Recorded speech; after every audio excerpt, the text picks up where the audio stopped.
Peace and blessings, family. This is your brother Asar Motep, and this is the after show for the presentation that we had started 2 hours ago regarding Osiris and the origin of Jesus the Christ myth and character. And so this is basically an open forum, so you can ask questions or join the panel and discuss what you liked, what you didn't like, and how we can expand this conversation. So all that and more when we return in just a moment.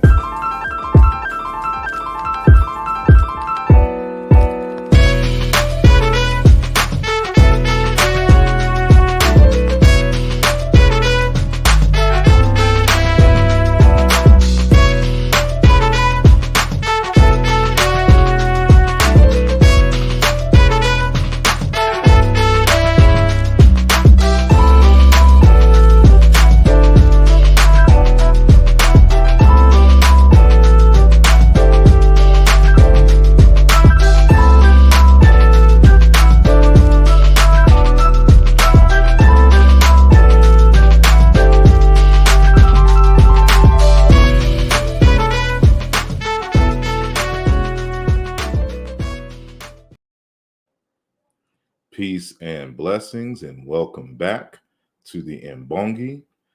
And this is the after party to the discussion on Osiris and his relationship to Jesus the Christ of the Christian faith. And this is a open forum, so you can join the conversation or you can ask questions via the chat if you do not join. And you do not have to show your face if you join the live discussion. Just make sure that your audio is good and we are good to go. So in the first conversation, I meant to put the link for the YouTube in the chat, but I put the panel link instead. So hopefully, those who want to see this part of the discussion would have made their way back, over here on this one. So I just wanted to give it a little time so they can come in and join the conversation. And so, but if you want to join the conversation, at the top of the chat in the little blue bar, you're going to see you can click on that and then click on the link, and it will take you to the panel. And it looks like we already have at least two. I saw Stu Peas on earlier, and so hopefully he'll come back. But peace and blessings to Brother Lionel, and if I'm saying this correct, Jaya or Gia. If I'm messing it up. What's up, sir? Peace. Welcome to the panel. What's up, man? How you doing? I got a question for you. Go ahead. Could it be possible, and I'm just speaking from, because I saw this documentary called Caesar's Messiah that talks about this, right? Mm-hmm. Could it be possible that the Christ myth was not only coming from Egypt, but it came from everywhere else the Romans had conquered? And they just made, the Christian faith, because, the Romans, they not only stole, Egyptian documents, and they made myth-making schools, everywhere they conquered. So could it be possible that Egypt was not the only origin? It's possible, but then you would have to ask, even if there was influence from the other realm, did Egypt influence them too? Right? Like who's the origin? So this is why in my strategy, I'm looking at the main characteristics and how to explain the characteristics. See, I didn't even get into the part where Osiris is the one who removes the sins, right? I dealt with water, but people don't understand why the Apis bull is used, why you have the sacrifice in the first place, so that you can bring about rain. But they didn't reign in ancient Egypt, at least much. So it was was the sacrifice. It had to be an unblemished, pure bull to be sacrificed to procure the rising and flooding of the Nile, equivalent to rain. So that's why when I put that slide in dealing with the rainy seasons, because for the people outside of Egypt, below Egypt, it has to deal with the rains itself, of course, the water, but the rainy season, which floods the Nile. It gives the Nile its water, and of course there's a large amount that melts because of the snow that melts from on top of the mountains at the beginnings of the Nile. So when you're looking at all of the characteristics of Osar, it's highly unlikely that you have in these other places an icon or an individual that that has all of the characteristics associated with Jesus in the way that Osiris does. People say influence, but they never give details. Right? Like when you understand African culture, African kingship, the use of cattle, the being born of a it had to be of a pure cattle, a clean, pure, one that is not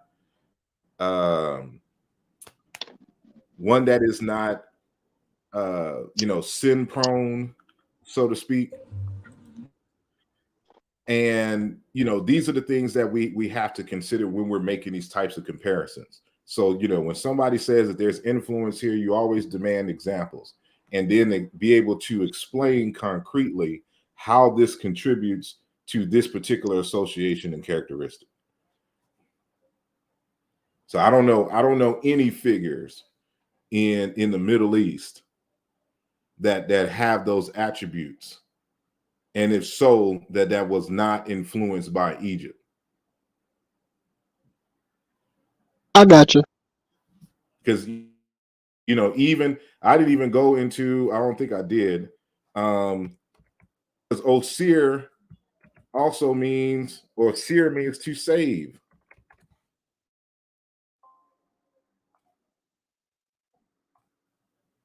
And I had to, because I'm gonna do a part 2 to this, because I didn't want it to run too long. Because I knew, I was going to have to do that recap and review from the conversation from Garfield's channel for those who weren't, able to view it, so they can get the gist of it, and then go into those minor details. So the next one I'm going to go into a few more characteristics that I didn't go into this one, and then I'm going to deal with Alexander the Great, and then how all of that comes to inspire their version of Osiris being Jesus the Christ. Did I not answer your question adequately? Oh, you answered it perfectly, brother. All right. Peace and blessings Indeed. Kutai, if I'm saying that correctly. Your mic is muted. You have to unmute your mic. Let me see if I can do it. Nope, I can't unmute it. There you go. Yeah, yeah, it's the first time I'm getting on this platform. I wanted to say hi to you and say hello. I appreciate your show too much. I'm one of your Patreon members. Sometimes when I come on YouTube, I'm Itai, but on Patreon, I'm Queen T. So I always enjoy. So it was just a matter of, following you all the time, appreciating your work, and just trying with, at my age, I tried this and I'm like, oh my God, I'm seeing myself. So it's my first time. So I just really wanted to tell you, we appreciate you. I appreciate your work so much. That's why I support you. And I don't really have any questions, because you just been like really elaborating on everything. And I like the way how you're so detailed and break everything down and show everything from the beginning to now, Mm. and words and meaning. I mean, really in depth. So it's just a matter of signing in to see if I could do this and let you see a face to the name in Patreon. Yeah, I appreciate it. Appreciate you're it. Thank you. welcome. Yes. So I'll just put it Uh, on. I'll just silent the mic, but to still okay. listen, or something like that. Okay, No problem. No problem. Appreciate it. okay. Thank you. You're welcome. And if I missed in the other, because I wasn't paying attention to the chat room as I was typing. I mean, as I was talking, because when I share my screen, I make the PowerPoint presentation full screen, so I can't see what's behind there, and I would have to, because I have another laptop over here, and so. But if you did make a donation, I do appreciate it, and I apologize that I didn't get to go to it, but I want to go up a little bit and deal with this first. Obama says, "Salute, Brother Sar. I have a question. Why the internal correspondences in Egyptian language are not considered mere synonyms instead of cognates?" Um, I'm not sure what you mean by that. Uh, uh,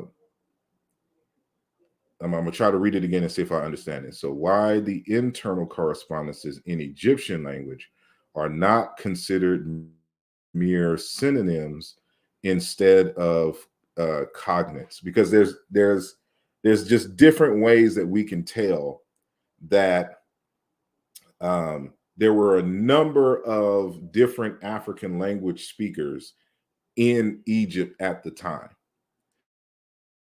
and there are a number. It wouldn't necessarily be synonyms. It's kind of very complex, so I'm gonna try to break it down as simple as possible.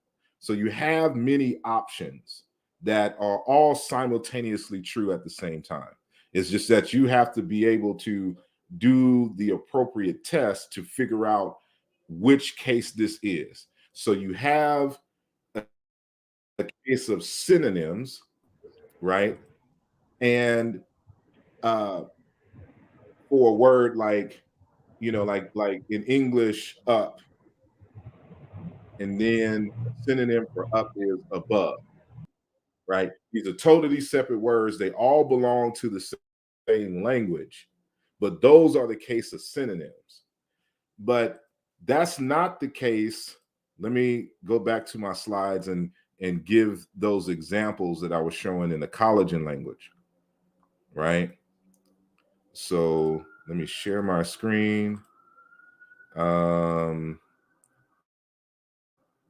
And sorry, there we go. So I'm sharing my screen. So can y'all see it well? I hope so. So come from the slide. So that's a different case. So like in English, the example that I gave of synonyms is the word up and the word above. They're both, to my knowledge, English words that mean the same or similar thing. However, they're not connected to each other historically. That's not the case for these forms here, like in the collagen language. So in the collagen, we can see there's this phenomenon called semantic shading. And when this is where the same original root, which is over here on the left, see, we can tell that the collagen language lost some prefixes and suffixes because that's what initially changes the vowel environment, and as well as, for example, like vowel harmony advanced tongue root, all this other kind of things. These are the things that can kind of change the environment, which changes how the consonants are pronounced. So these are variations of the same word, right? So if we go to this, for example, this second one here, quell, get fibers from bark. Chur, peel off. Churut, peel off, remove outer layer, strip off the skin. Decorticate, flake off, right? This one's more narrow, to get fibers specifically from bark, but this is to peel off in general. But this version, soar, to extract fiber, to get sisal strings from bark. It's still the same word. Soar, pull hard, to pull vigorously. This is the same semantic field. There's just slight difference in nuance. And we can tell that they lost a lot of the Bantu type prefixes and suffixes. And because they lost that, it's hard to trace what caused the sound change. But with some effort, we can do that in terms of the reconstruction process. But that's one case. So you got to be aware of situations like this versus the up-down scenario. And then I'm gonna go to, for example, I'm trying to find something in particular. Let me just do it like this, because this is from my presentation on Friday. All right. So it's 2 slides I want to share with you. That's not it. Go down. Right. Like, for example, hopefully y'all still with me.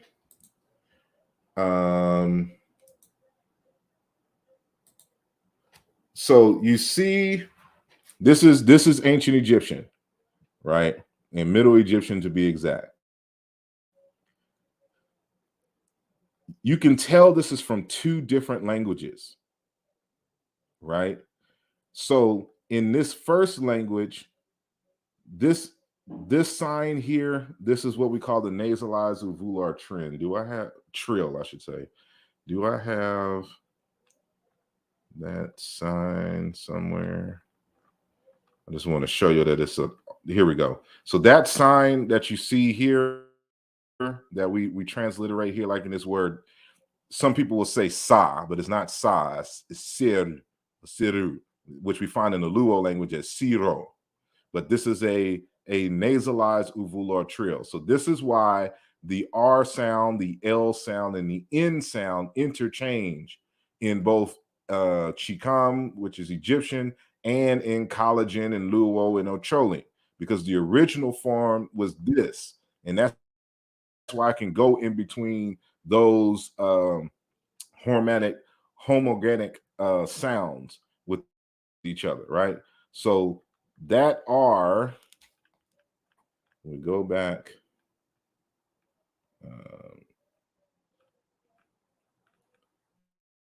Let's go here. So this is an R. So this is red, right? Where we get the word love from in English. But this different branch here, they say mer, to wish, to love, to covet, to desire, right? Rebet, cow. Merit, black cow. Rebbe, chisel. Mer, chisel. Matter of fact, the hieroglyph for that can either be pronounced this way or that way. This is why the ancient Egyptians had, for those of you who are familiar with the hieroglyphic script, why they had the phonetic complement, because any of the signs could be pronounced differently depending on which language or dialect you spoke. So if you was in the what we call the Kikwe dialect, right, you would pronounce it Reb. But if you was in the Kweki dialect, you would call it Meri. So we can see here the this nasalized uvular trill, which is a type of R, corresponds to this type of R, and the B sound is in boy, corresponds with the M sound, as in Mary, right? So that's why we know that there's different variations of the same word in the language, which means that there's other indicators that I would have to be very specific in terms of demonstrating this. But it's been evident for damn near 20 years for me that there was multiple languages spoken in ancient Egyptian, right? So we have over here that same group. Let me go back. This same group is the origin of the words like waset, aset, wos. So remember what I mentioned earlier in our conversation, that when the Greeks spell ases, or aset, they say aset. In Coptic, it's esse, because the nasalized volar trill turn into a vowel sound in Coptic. But in the Meroitic script, the word for Isis is was. So we can tell that the original Merarites, they had a different pronunciation for Aset than the Coptic speakers in the land. There's two different language groups that were occupying the same territory. So what is Wareset here? We say was or waset or was is gesture, wesir, sir in this dialect or language in the ancient Egyptian language. And it's evident even when we look at the comparative words. So this is how I know that wisir, powerful, strong, is the language equivalent, the cognate of weres, right? These are different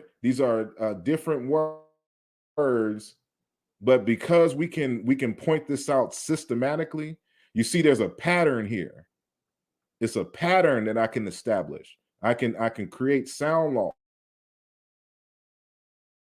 and show that this isn't randomness. It's just not synonyms. This is an entire different language that is contributing, that is using the hieroglyphic script to write out their thoughts and concepts, and they're mingling with each other. And this is why we have all the confusion, regarding stories and the like.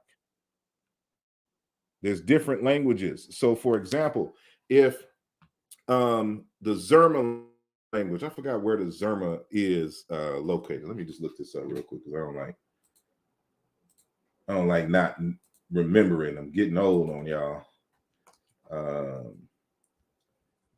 Right, because the Zande language is spoken in so Zerma. So the Zerma is a Songhai language out in West Africa, and as far as in Ghana, Mali, that area, right?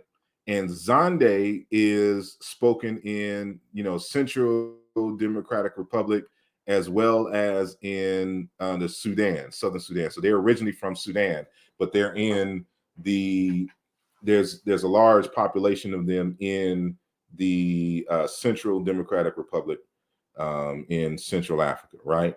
So if we were to if the Zerma and the Zande both lived in ancient Egypt, and a Zerma scribe was writing and a Zande scribe was writing, it would be hard to if you understand linguistics here, you can see how it would be difficult to make the distinction if the vowels were not written, right?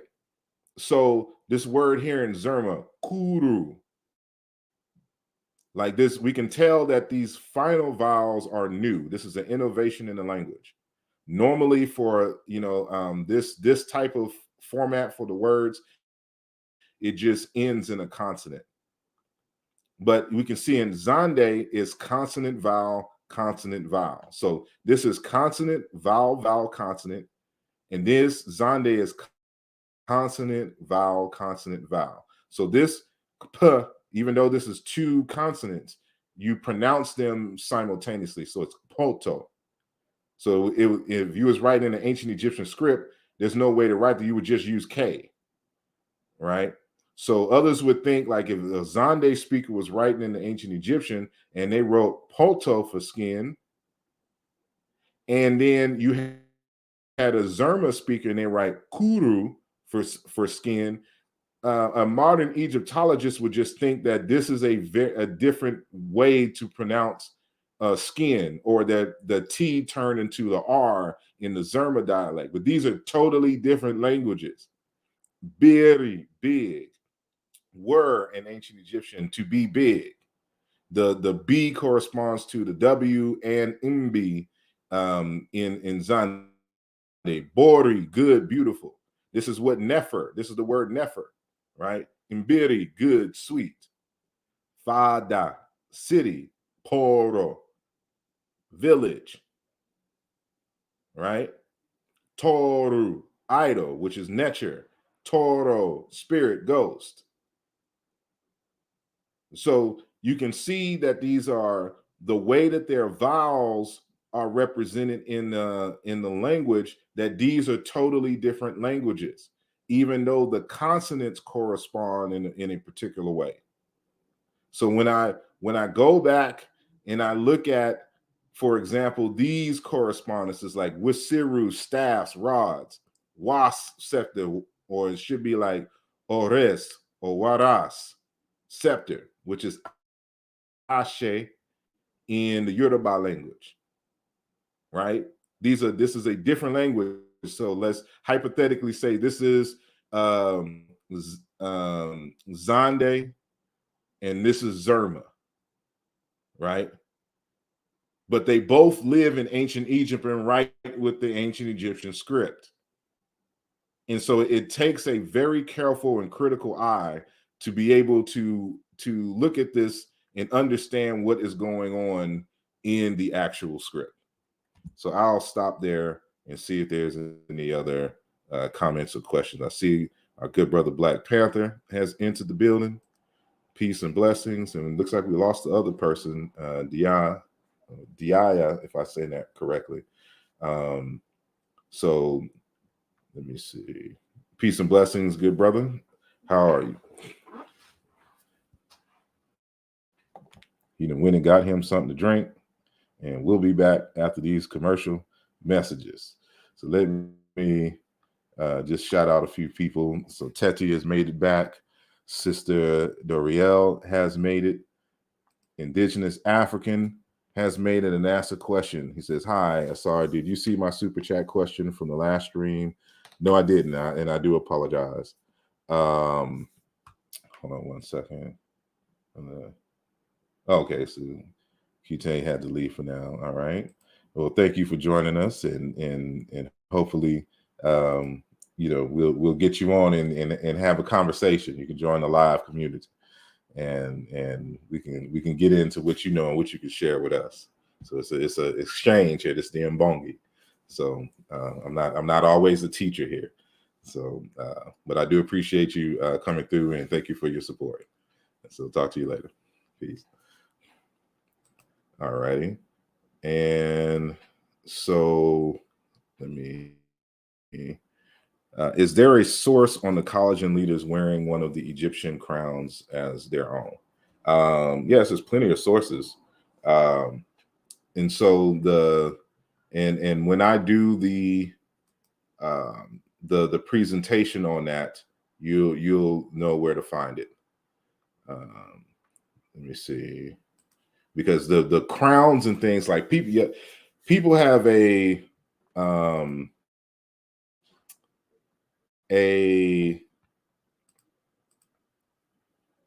hard time grasping like what the stuff actually looks like. For example, I'm going to, I'll save that one. Let me go back. Here we go. So Let me bring that back into the fold. Like people think like the crown, like we keep looking at stuff as they are carved into the stone or they're drawn into the walls, but aren't looking at them as when they are worn by real people, right? So when you're looking at this so-called Nimis crown, it's not a crown, it's just a cloth that nomadic pastoralists wear, right? And this is a Tutsi brother from Uganda. It's just common everyday objects, right? When you're looking at the hairstyles, remember these are drawings or these are carvings. There's a certain way based on the medium that it's going to look. But you if you're in Africa, you pass the people that are exhibiting these features and stuff every day. It's not going to look. You can't replicate exactly how hair looks and moves in real life on stone, but you can get an abstraction and an idea of what that looks like, and you can see it real life amongst the people, right? So when you see the Netcher sign with the long beard, right? Like these are people in real life in Africa. This is a king of the Mangbetu people in Lower Sudan and the Democratic Republic of Congo. Like they're walking around living netters. This is why people have a hard time grasping, the inspiration behind the abstractions that you see on the wall, right? You can see these elements just in the living tradition, right? When you see the Tutankhamun mask with the crown, which is just a head cloth that this like what you see amongst the Nandi warriors. Nandis are a branch of the collagen. They put some cotton and stuff in there, they tie it up and they wrap it on the back. This is their symbol.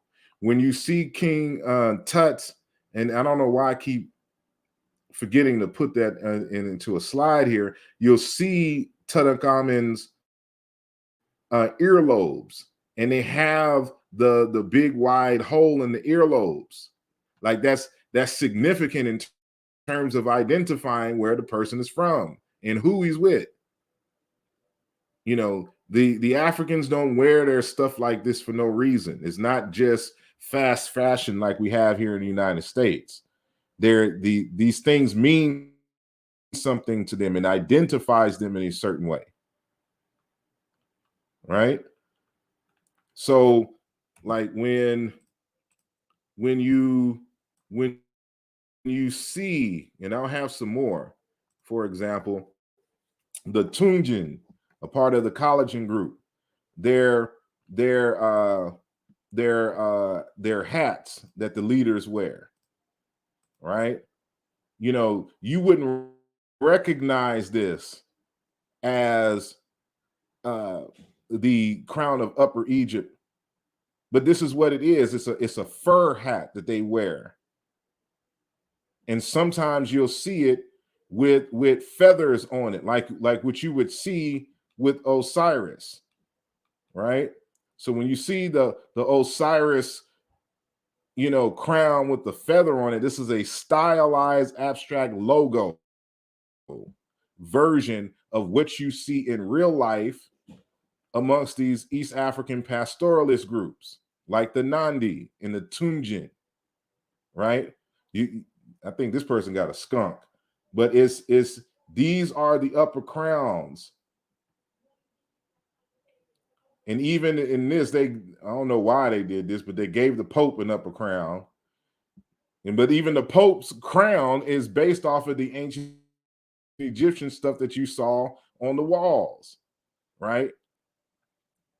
And I had this in here because I had a conversation with someone yesterday, and they was talking about how, you see the images of Jesus holding a lamb over his shoulder, and that's supposed to be evidence that they got that from Egypt. I'm like, no, that's just what pastoralists do. This is how they carry goats and sheep around when they need to quickly get them somewhere, because they'll be, I don't know how many of y'all ever been on a farm and tried to get some of these little bastards together so you can do what they do. But, so sometimes you just got to grab them and take them the way that you do, right? So anyway, I'll stop there and remove that. Are you there, Black Panther, yet? Yes, not. I will go to this question. Dr. Rock question: do metaphorical means count in linguistics? If we're doing an analysis of semantics, yes. And that accounts, because words, there's not a single meaning for most words. Most words, it's a concept we have in linguistics called, that in regarding a matrix in terms of words. There's multiple meanings for a lot of terms that are built off of what we call a metaphoric extension. So, right. So like when you have a word that literally means head, but is metaphorically used to mean leader. So if I'm doing a comparative list and I see, based on regular sound meaning correspondences in language A, they have the word physical head. But in language B, they no longer use the word for physical head. They only use it in this metaphoric extension sense, meaning a chief, a king, or a leader. They're cognates. You relate them. And of course, this is based on its relationship to other words in the language that are the result of regular sound meaning correspondences. So that's all a part of a semantic analysis. And Miss Lamb has made it back in the building. Brother Richard has made it. I saw you in earlier, so I don't know if you came in by mistake, but glad to have you back. I need to learn. That's what we're here for. I'm here to share as much as I know. So what is the relationship of Asar and Osiris if not the same person? Also, is there a difference in cosmological myths concerning Asar from Osiris? I'm not sure what you mean here. Asar, like, for example, when I spell my name Asar, A-S-A-R, I adopted this name back in 2002 at the same time that I crossed over as a member of Alpha Phi Alpha Fraternity Incorporated. So I was given the name Imhotep. That's my line name. I was number 4 on my line, right? Imhotep. That what was given to me. But I was also heavily, into the studies of ancient Egypt and Nile Valley. And, I noticed that, based on initiation rites, they would adopt the name Osir. So as I gave myself the title Asar, based on my knowledge of, the resurrection as a result of coming out of initiation. So when I came out of Alpha and got that name, I added that name into the beginning, deep into the studies of that. So, but at the time when I was learning, I didn't have a full grasp of the hieroglyphs yet. And this is before my linguistic prowess, right? I'm still just coding. I'm just coder at this point.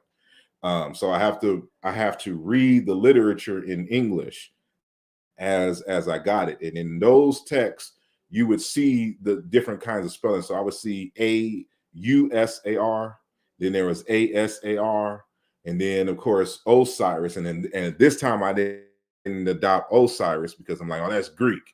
They didn't know how to pronounce the name right, and yada yada yada, right? So there was just various different ways in which people spelled it. And I just settled on Asar.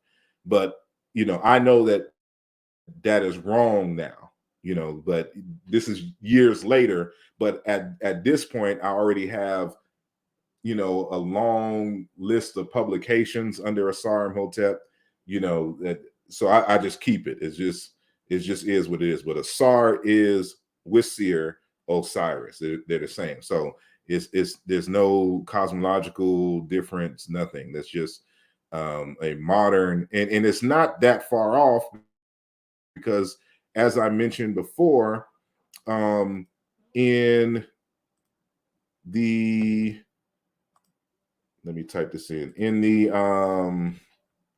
Meroitic language, that's the undeciphered language and script, you know, that originated out of Kush in the Sudan. They pronounce Asar like this, and they pronounce Isis or Aset as this. So let me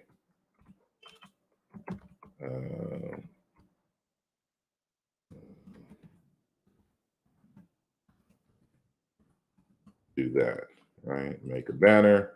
And so this is how they pronounce it in the Meroitic script. And I forgot an E in that Meroitic script. So forgive me. Oh, my bad. I should just do that over, because I forgot. So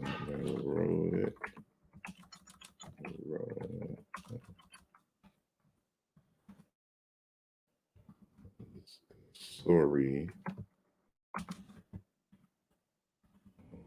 Osiris, Seer, and Waltz. All right.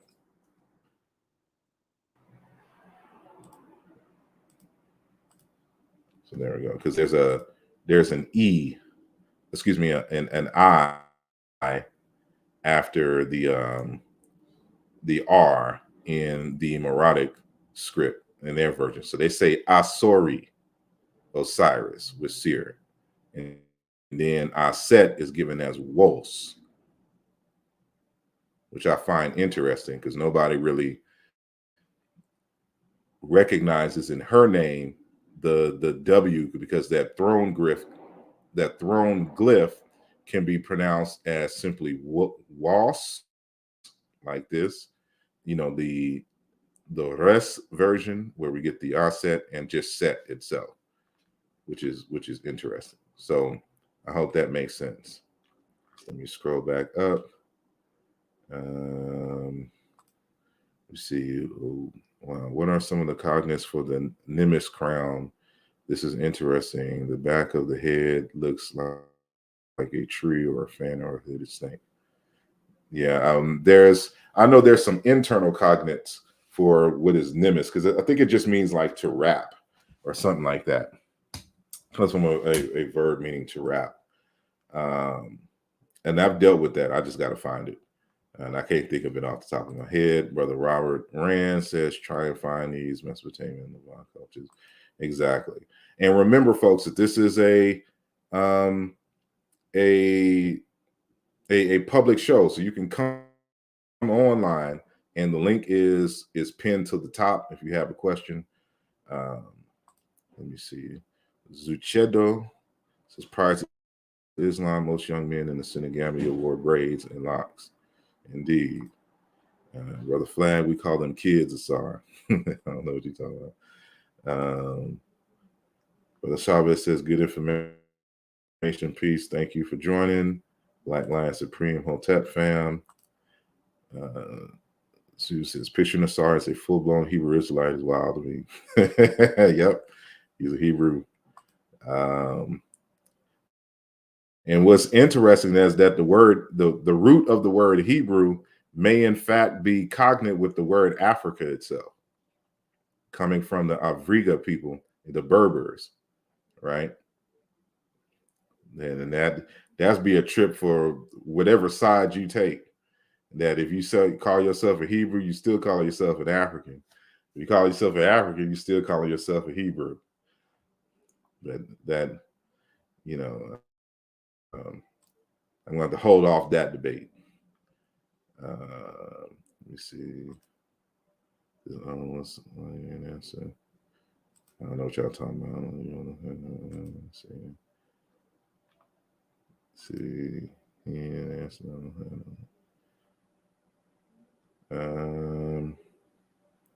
Yeah, if y'all talking about brother Black Panther, I done called him several times, and I can't unmute his mic, so he would have to unmute it. So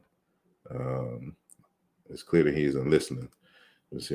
So in once the W corresponds to the volar trill. That's possible because there is an interchange, right? And matter of fact, let me share my screen again. Let me do a full blown so y'all can see. As I'm preparing my notes for, and you know, my notes are kind of scattered and they don't make any kind of sense for those of you who are like, here's a good example, right? So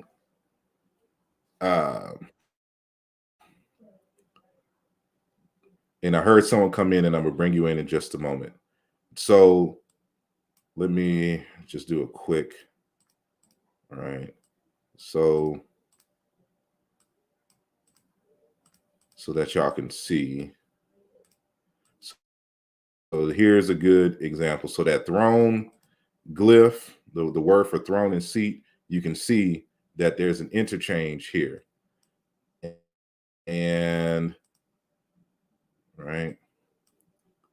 So the nasalized volar trill, which is an R sound. So this flail or fan or whisk, which is called inkerker, it can be also huiut or huiit. You can see the interchange and this word for thief, right? You see the interchange, and here's just one example of the regular R or just a regular trill R and W interchange, but this nominal suffix here makes the word braid instead of simply hair. But you can see the interchange between these sounds. So that's why, you know, I know for a fact the word waltz is a correct pronunciation of, you know, Isis. It's just a different dialect pronunciation. So I see we have Ua Bantum in the on the panel. So peace and blessings, and welcome to you. Peace and blessings. Thanks for letting me on. You're welcome. You're welcome. This is an old publication. This is the one I've been waiting for. It's the one I've been waiting for. I mean, there's so much more to it, and I'm trying my best not to have these super long shows, but you know, I can go for a minute, but I'm updating that old text. So brother, hold on a sec. Zuchedo, he says we have Wos or Os, except is that the word for chair or seat or to support? You should jump on the channel and share your information. But I'm sorry. But is there any question, the statement that you got with, pertaining to the topic? Just like this idea has been floating around that Jesus comes from Heru for, I think even John G. Jackson stated it in the 1920s or something. Mm-hmm. But it's like yeah, we need that text. I feel there's a resurgence even as time goes on in the church being more African centered, you know, the AME church history. Mm-hmm. But if we have that text, and the churches, a lot of times people use the churches as for study groups and for activism. If we had that text, I feel that, you know, the church would be transformed, Black people would be transformed. It will take a matter of time, but you know, I think we should look at the church as or religion in general as a book, like a book club, Like, if we have that text, people will gravitate towards it and will start to sink in.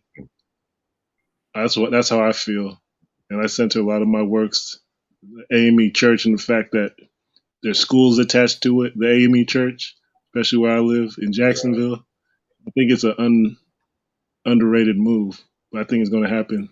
That text is like key. This text, because nobody's really put it into linguistics and made it. It's like mathematical, like how it should be understood. Yeah, the first text that I created back in 2011 on the Passion of the Christ or the Passion of Osiris, that wasn't like meant to be like a true academic text. Like I created that so that the people at the debate that I was having with my, childhood friend turned pastor, because a lot of this information I know for a fact that they didn't have. And if I just gave the information as I presented it in the debate, then they would have to go to a number of sources to get the information. So I put it in one, text, and that's what I shared with the audience. And so some people in the public has, access to it, but I've at least tried to take it down because there's so much that has changed or has been added and confirmed that I have to do it. I have to do it for real now, right? And the more and more that I keep studying ancient African concepts of kingship, I'm seeing the pluses and the benefits, and I'm even thinking about developing a program for the development of men, young men, and titled that I'm actually preparing a lecture titled, or asking the question, what does it mean to be king? And so my focus is on developing kings in the very real and literal sense. Like most people don't know what it means to be a king, and you can see that, first, like with the Christians, they needed an abstract model to follow, and so they drew on the ideas based out of Africa. However, they changed it to fit their particular perspective, but didn't understand what was going on prior to that and why they do what they do. So what they tried to do was take something that the Africans was doing for real with for example, with the sacrificing of animals, especially with the Apis bull, and they made it to where you don't have to do these old sacrifices anymore, like what the Jews were doing in the Old Testament. So you can still find, Jewish people today that, especially like who like live in New York and stuff like that, and just even in their homeland, they still do sacrifices and the like. But for this group of people, there's like, there has to be a more practical way to deal with these things. So we're going to create our own model for our people to follow, but it's going to be patterned after Osiris and the like. But there's going to be some fundamental changes, for the times, right? So it's just like, for example, when Cheikh Anta Diop talks about when the Africans used to kill people, used to kill the king, right? And at some point, when his term ended, and because when the term ends, you had to kill the king in certain parts. So of course, nobody wants to be king if they know, like, after their designated reign, the community is going to kill them all. So now they substitute the physical killing of the king with this symbolic killing of the king and his restoration and showing vitality and the like. And it spawns a new set of processes in Africa related to kingship, and that's exactly what the Hebrews were doing at this time. You know, so they're in their mind, at least, we're taking the meat and spitting out the bones, right? Because, you know, there's also political issues. So, for example, here we go. So I quoted one of the books, Traditional Religion in West Africa, and there's an article in here titled "A Historical Study of Yoruba Religion," right? And so on page 417, it states the following: in the face of evidence presented above, it is no longer valid simply to compile a list of Yoruba gods and goddesses as if they originated in their present form, their genealogical order, their substantive attributes, and their hierarchical stratified statuses by means of an original primeval revelation to the Yoruba ancestors. Right? So instead of looking at the Yoruba religion and pantheon and their internal contradictions as a revelation from the, you know, ancestors to some primeval ancestors to the Yoruba people, instead we must see the divinities in terms of the social political struggles within and between the various Yoruba groups, for their present form has been shaped by their history. And you have to look at ancient Egypt the same way. You have to look at Palestine the same way. Like, there's political things going on, and it's reflected in the myths. So that, you know, when you're speaking of Cain and Abel, for example, these aren't historic in the sense that, you know, there was an actual physical Cain and then a physical Abel. Abel, the word for Abel is the same root that they use for pastoralists, for shepherds. Cain or Cain is what they use for metallurgists.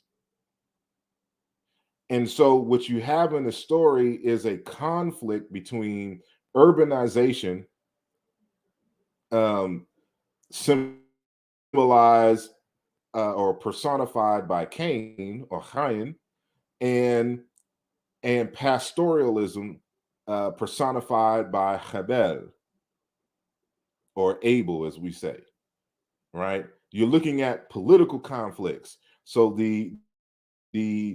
uh,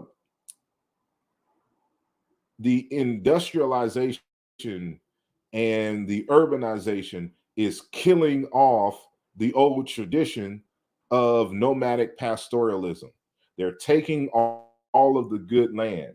And when our cattle comes and roams and eats the grass and things on their farms, it causes conflict between brothers. So some of us have remained, you know, being nomadic pastoralists. Others said, forget all that BS. I'm settling down and farming. Same people, but they now have different they have different modes of production, and it's causing conflict. And so it expresses itself in that mythology. So, right, there's a different set of conflicts that is spawned by the Jesus myth, etc.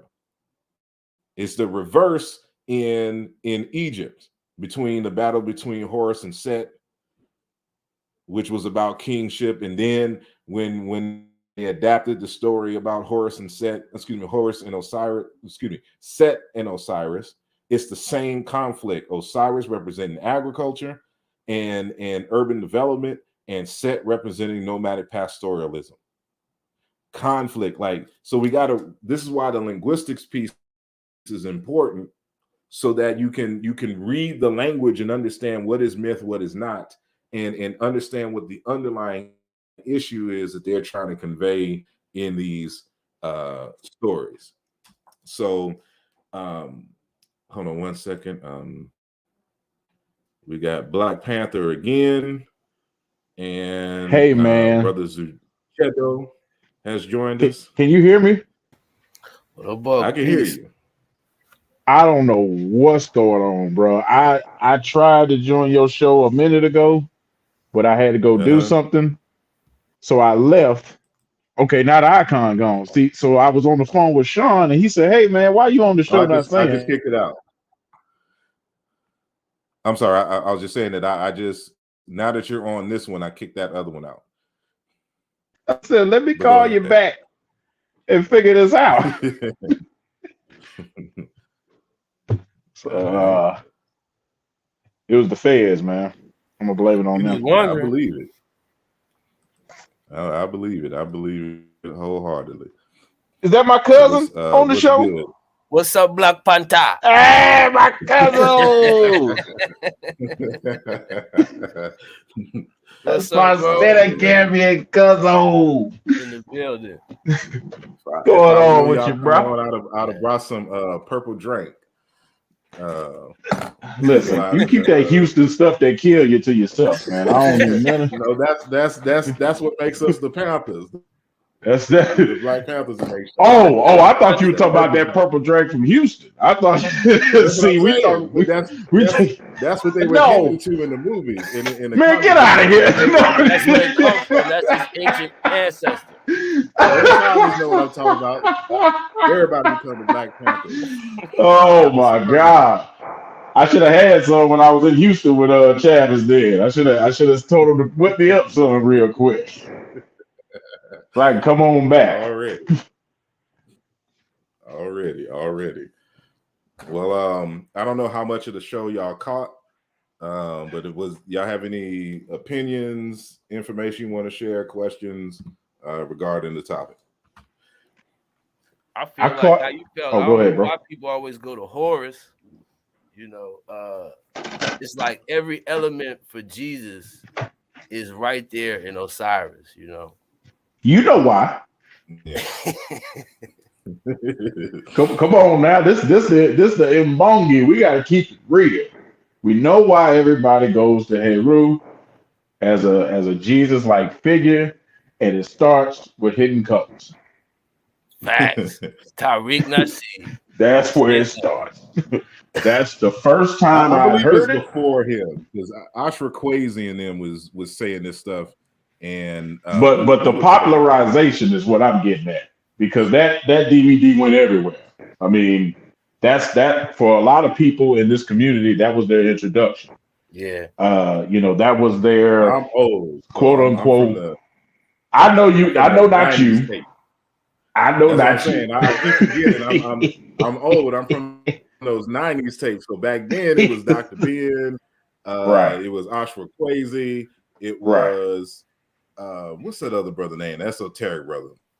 Dr. Barashango. Oh, Bobby Hemming. Bobby Hemming, but Barashango as well. You know, that school. That's the original OGs. When it came to this, and even Dr. Charles Finch. Right. He was, and I agree with you. The concept was out way before Hidden Colors, because you wouldn't have people. It was OGs on the tape talking about it. It was Tony Browder. It was a couple of other brothers talking about it. It had been out, but that DVD really popularized it. In our community, especially among the current generation, and that's where a lot of people point to for that claim. And I mean, it's not outrageous, but it's something that when you break it down using the language, you'd be like, wait, I probably skipped over a saw and went straight to Heru. Yeah. See, what people got to realize is you have to go to the time around the time period when the Greeks and others were really kind of dominant and close to each other. Because there's a part of this discussion where you have to talk about motives and proximity, right? So like if we in a court case and I blame Brother Panther for robbing the corner store. And so we in court, and he's like, what you talking about? I wasn't even in the city at that time. I didn't have proximity. What was my motivation to leave Senegal to come rob this local convenience store, saying in North Kakalaka or something like that. Like it's the proximity argument you first have to establish. So we know that these Hebrews were in and out and living, in the Delta area, and so were the Greeks and the like. And so when the Greeks is telling you that there was a miraculous birth of Osiris by way of light, either by the moonlight, sunlight, or which is moonlight is sunlight, but or from a lightning strike, and without the act of sex, because you see, people got to understand the culture first, because you can't get away with, there's a reason why Jesus had to be born of a virgin birth, the virgin and the cleanliness and the holiness being with Mary, because you can't because the cows, the sacrifices that you use to do your offerings, or to misdirect death and sickness, it has to be of a pure quality, right? It can't have any blemishes on it. And so they done already messed up by saying that any person born after Adam and Eve is born into sin.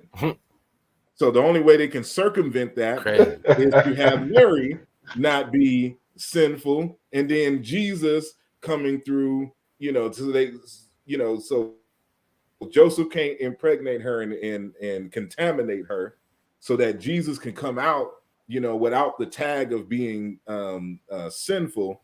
And then, of course, he has to be of high moral character and all this other kind of stuff, what Osirian is, right? And so, like, the conversation that I was having on Friday on Brother Garfield's channel was establishing the meaning of Osir and its relationship to being upright, being a stand-up dude, being a person of high moral character, right? And then you being, after your death as king or whatever, you given that title only after, in the Egyptian context, you have demonstrated via three processes: your declaration of innocence, meaning you declare that I have not violated any community taboos; your declaration of virtues, this is the stuff that I have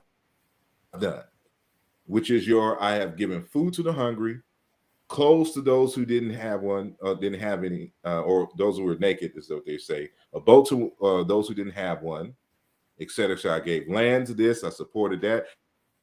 I did not misjudge. I didn't even raise my voice. Raising your voice is a taboo in ancient Egyptian. So you have to be. Oh, I'm out of there. I'm out of there. But and it's don't take interesting. me. I find that also in the Senegambia, but it's in context. Like for Osiris, a lot of the terms and stuff related to him is with Sep or Sap, like the gnomes of Egypt, and how all the gnomes of Egypt have a shrine, basically, of Osiris in the mythology. That Sep or Samp, is also a ritual, which I argue is cognate and Wolof. And during that whole ritual, it's not supposed to, like, it has a ritual that's close to it, that's a possessing ritual. But this one, you can't, it's not supposed to be music. You're not supposed to get loud. It's like very solemn, you know what I'm saying? And when I read about Osiris, it talks about a lot of the same behavior. I want to share my screen. This is coming from my upcoming lecture titled "What Does It Mean to Be King?" Right, and there's a book that I like to cite. I haven't finished making this presentation. I still got why it's Sounds like the tomorrow. beginning of Nusibiti Part 2. Oh well, I got to revise Nisabiti first, and then do a part 2. Mm-hmm. So, but it's all stems from Nisabiti, right? So there's George B.N. Yitti wrote a book called Africa Betrayed, right? And he's from Ghana. And he, in the book, he talks about when he was going around studying indigenous African social systems, he recognized an underlying unwritten constitution, right? And so he lists out the characteristics of this unwritten underlying African constitution on various different issues and things. And this one brief citation has to deal with leadership, and it says, "The people, the source of all power, shall be governed by a chief, not a soldier." So I don't know how well if he really extended into those nomadic pastoralist societies, though. That's a different case. But chosen by the founding or ancestral lineage, this criteria must be combined with others such as intelligence, bravery, and a pleasant disposition. Like, he can't be looking mad like he about to stab somebody all the damn time, right? And hold on one second. Is this no? I had it some other. Again, I haven't. Let me see. I can add this as well because it's all related. Because in many, the elder was also, for the most part, a high priest. I mean, and I don't even like using the word high priest because it really isn't accurately defined. But there's a connection between the uprightness of the individual in their ability to rule. And we can see that same concept even when we're dealing with medicine and like babalawos, for example, or the Bia, right? But this example is coming from the religion and medicine of the Ga people out of Ghana, right? By far, the most important necessity for the working of a good medicine is the uprightness of its owner. Any good medicine would instantly spoil if its owner killed or injured anyone or connived such a deed. So your character and your disposition, your gentleness, your ability. This is why, for example, yeah,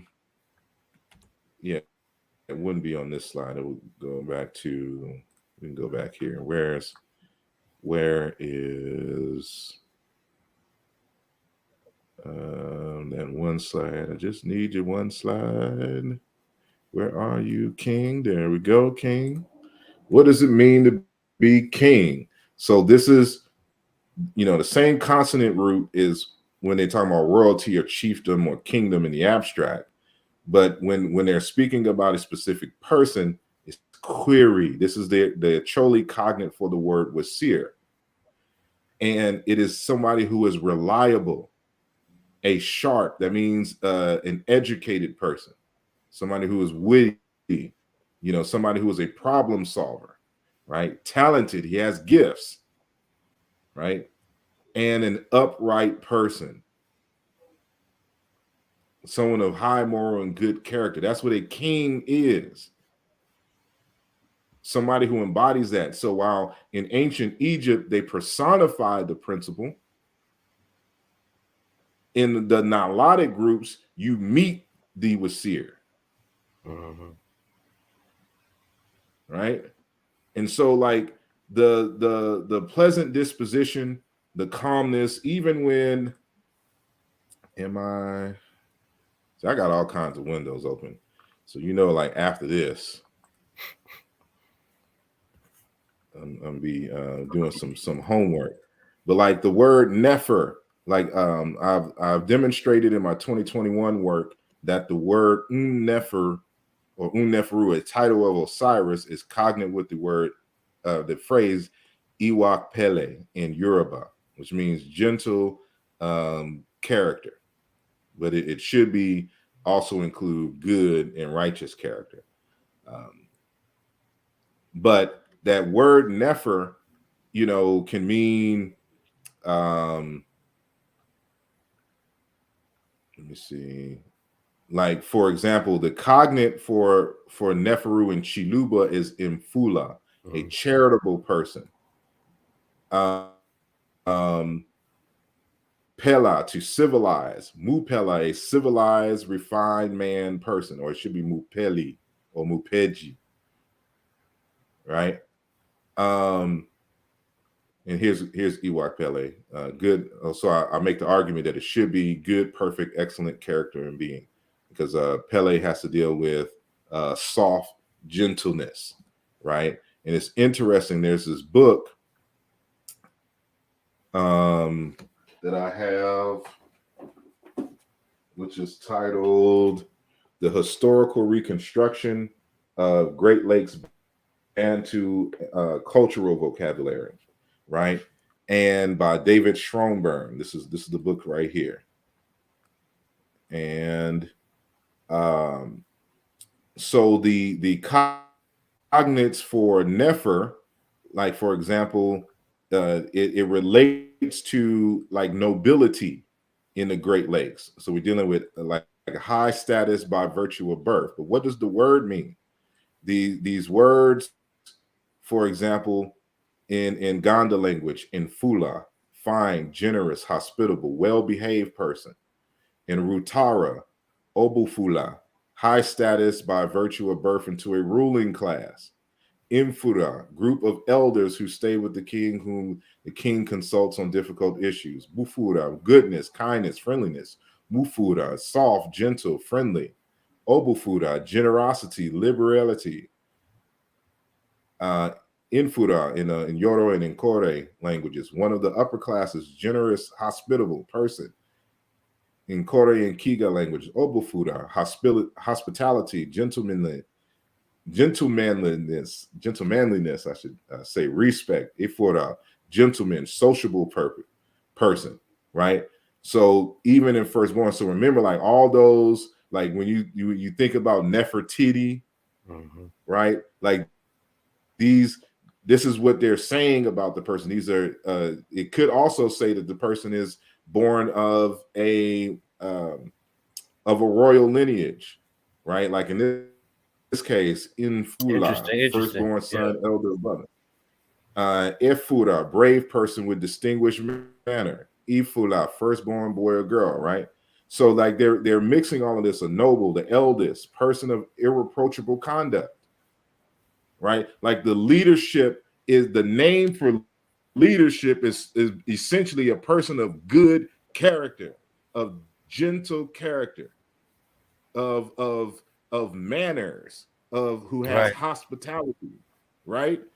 So and Wolof is the same thing. The word fuller. Fuller means to be someone who has character. They might say Borom fuller, but Borom even itself is just Borom. You know what I mean? The person, you know what I mean? Or the great person, Buwurom, But Borom fuller cognate with Ramech. Yeah. I argue that, yes. All right. I'm sorry, go ahead. But fuller. The word fuller means to have good character, to be someone of, to even to have character. You know what I mean? Somebody who is not a pushover, But what you said about the word nefer also is and leadership is also very interesting. because I also argue that perhaps we've overlooked the association with the word Nefer and Osiris itself, and that even falls into the paradigm of him as a griot kind of figure, with the trachea and the heart and all that, and even some imagery actually, really emphasizes the connection with the Nefer glyph and Osiris.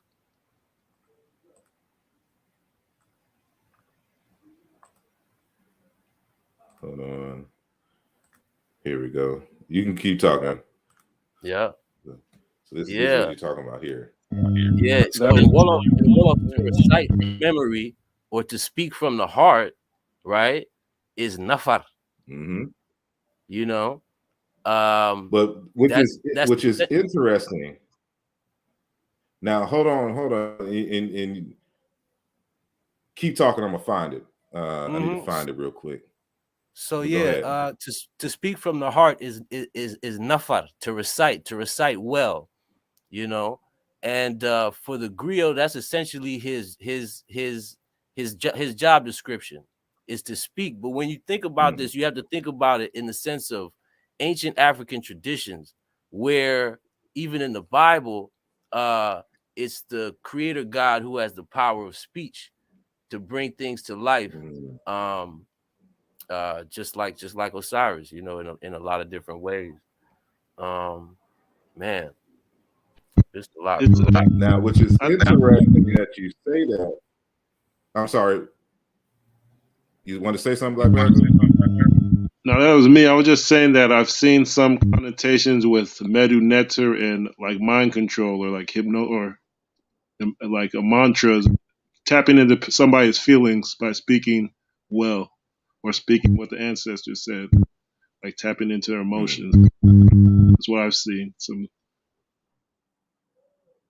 Now, with the conversation that that we were having on Friday, I was showing, a few of the many proposals for the origins of the name Wasir, and how the consensus is that they can't find the name or a satisfactory name for Osir in the languages, in the ancient Egyptian language, right?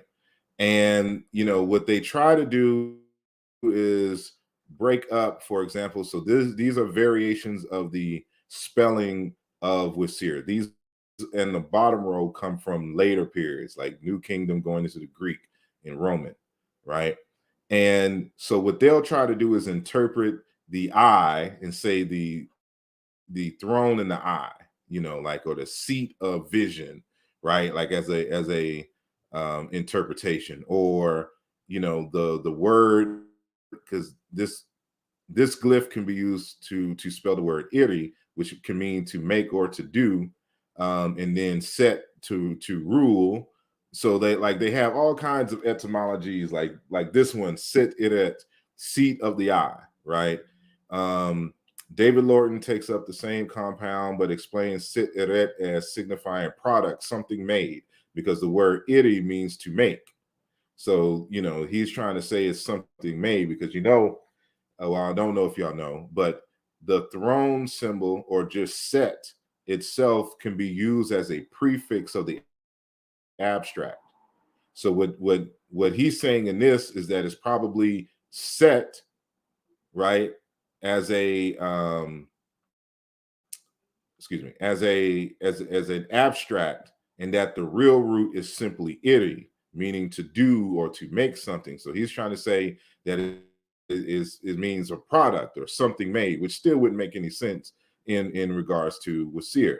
And so Wolfhard Wissendorf says Waset iret, she who bears the eye, right? So you can see all these. James P. Allen says engendering male principle, it's iri. So they're trying to break it up into two words and make it make sense. So of course, when I'm doing my analysis, I try to see if there's a word like wis, by itself, that iri could be a suffix, or is there a word iri in which y is the root, SIR or SYR? And so that's what I showed here. Like when I look into the language, these are the only things that come up when that can sound similar, but you can see there's a question mark here. So this is word sir, meaning sad or to be sad, but there's in the Wartabush, there it has this entry, SJR from the heart. So that's why I said it's your conversation, because this one is saying, because there's sir ib, this is the word for heart, but they have it as to be sad. But there is sir from the heart, and so I want to explore that in the future and see if there's something there. Yeah, I'll definitely keep that in mind. So let me that Brother Star, solid. Brother Star, did you discuss the SU connection yet? I mentioned it but in passing. I didn't go into deep detail because I want to save that one for like part 3 of our discussion. So there's going to be a part 2 where I'm going to briefly deal with Alexander the Great, and then I'm gonna come back to SU. But I did briefly mention him in passing in terms, but I want to do a separate set of slides that deal with the linguistics, so that y'all know that that Brother Sard ain't making stuff up, that there's methodology behind what I'm doing, and these arguments I make can withstand scrutiny everywhere. And dang, I got a lot. Like there's 200 something slides, or there's 199 slides in this damn presentation. So it makes it kind of hard to but yeah, SU was mentioned. And yeah, I know you mentioned them during your show, but oh, okay, got them in there. Yeah, so I was showing the I was going through the linguistics, showing that there's at least two different languages, and the evidence for that, and that's why it's the same glyph is pronounced 4 different ways, as ras, wis, and the z became s. So it was this. I count this as 1, and then there's another variation of it is set, and then hatem. Right, like this one glyph. This lets you know that it's different groups who are pronouncing the glyphs differently, right? But they're still derived from this root meaning to support, to prop up. That's what you mean by a seat, right? And that same is the syllabic inverse for ras, in weres for the headrest, right? It props up your head, all right? And this is Tutankhamun's headrest, and this evidence again of these 2 different groups. So the Yoruba is closer to this group here, the Wisir and Sir and Jeshir, right? This is a different group of folks here, and yeah, because I didn't add my what's the name slides, because it's in these slides. For example, you can see Wisir, Was, and then Ashe, authority, power, law, command in Yoruba. Wealthy man, influential, rich in years, prosperity, fortune, prosperity, prosperous. I don't know why I had it in there twice, but and it's still Ashe, and even in the voice form, it would be Aje, which is money. And then Wasiru, staff rods, Was, scepter, Ashe, scepter, right? But I should just put Wasir by itself, because that means scepter, because that's what we saw here. This is the Wisir scepter, right? So that's the Ashe scepter. Both of them are Ashe, right? So it's two different languages here that are written, but the Yoruba is closer to this dialect Is that in Egypt. is that a different dialect with Ashe that doesn't have the dot under the E?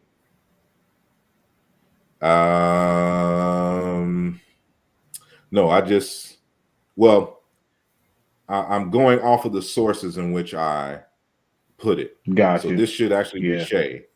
Got you. And so And the dot under there and the yeah, dot under that E at the in Ashe. Got you. And that's but common there is in books. a shibboleth dialect interchange in Yoruba. So some would just say. Matter of fact, this is Oh the yeah, same Oyo say, dialect which is is say. among the Dogon. They say so. So like when they say Sotano and all that other kind of Right. stuff, when they're making a play on words on seed, because the word seed is also so, and it's Right. for speech and command. It's the same here. Shay. This should be Shay. Got you. Um, And for people but listening, yeah, that's true. There are some dialects of Yoruba that don't say Ashe, they say Ase. Like Oyo dialect is yeah. Ase. But you know, there's a form, like I don't know if y'all were here for when I was showing that well, I know y'all were here, how there's an interchange between that nasalized uvular trill and the W sound. And so there's a R and W interchange. So even we see that in Yoruba as well. So that's why the words for power, for example, in Egyptian, they have another form of the word for power. It's su, or we say su, right? Or sawa, or so, right? And it's another epithet for Osiris. But this actually may be a prefix, a S prefix on the wit for elder or whatnot. So I'm still investigating this one. So hold off on that one, but this one for sure. Su, to win power, to gain power. In Egyptian, it is also the word for an officer of the horse or a military title. So when you go into Igbo, Alzao, nobleman of military achievement. Igbo, Eze, king. Yoruba, Esho or Eshao, nobleman of military achievement. In Nupe language, it's Etsu. So that what was a nasalized vular trill or R sound becomes W in Nupe. So they say Etsu. And you know, Eshu was a king of Keto, as they would say. You know, Hebrew is Haz, power. Hazayim, powerful men. Swahili, Wazizi, elders, right? Idoma, Alshe, king. Igbara, Osu, God. Igede, Ohe, the S becomes H, God. Igala, Aljao, God. Kaje, Kadza, God, right? These different forms of the word for powerful, but this is where Eshu comes from.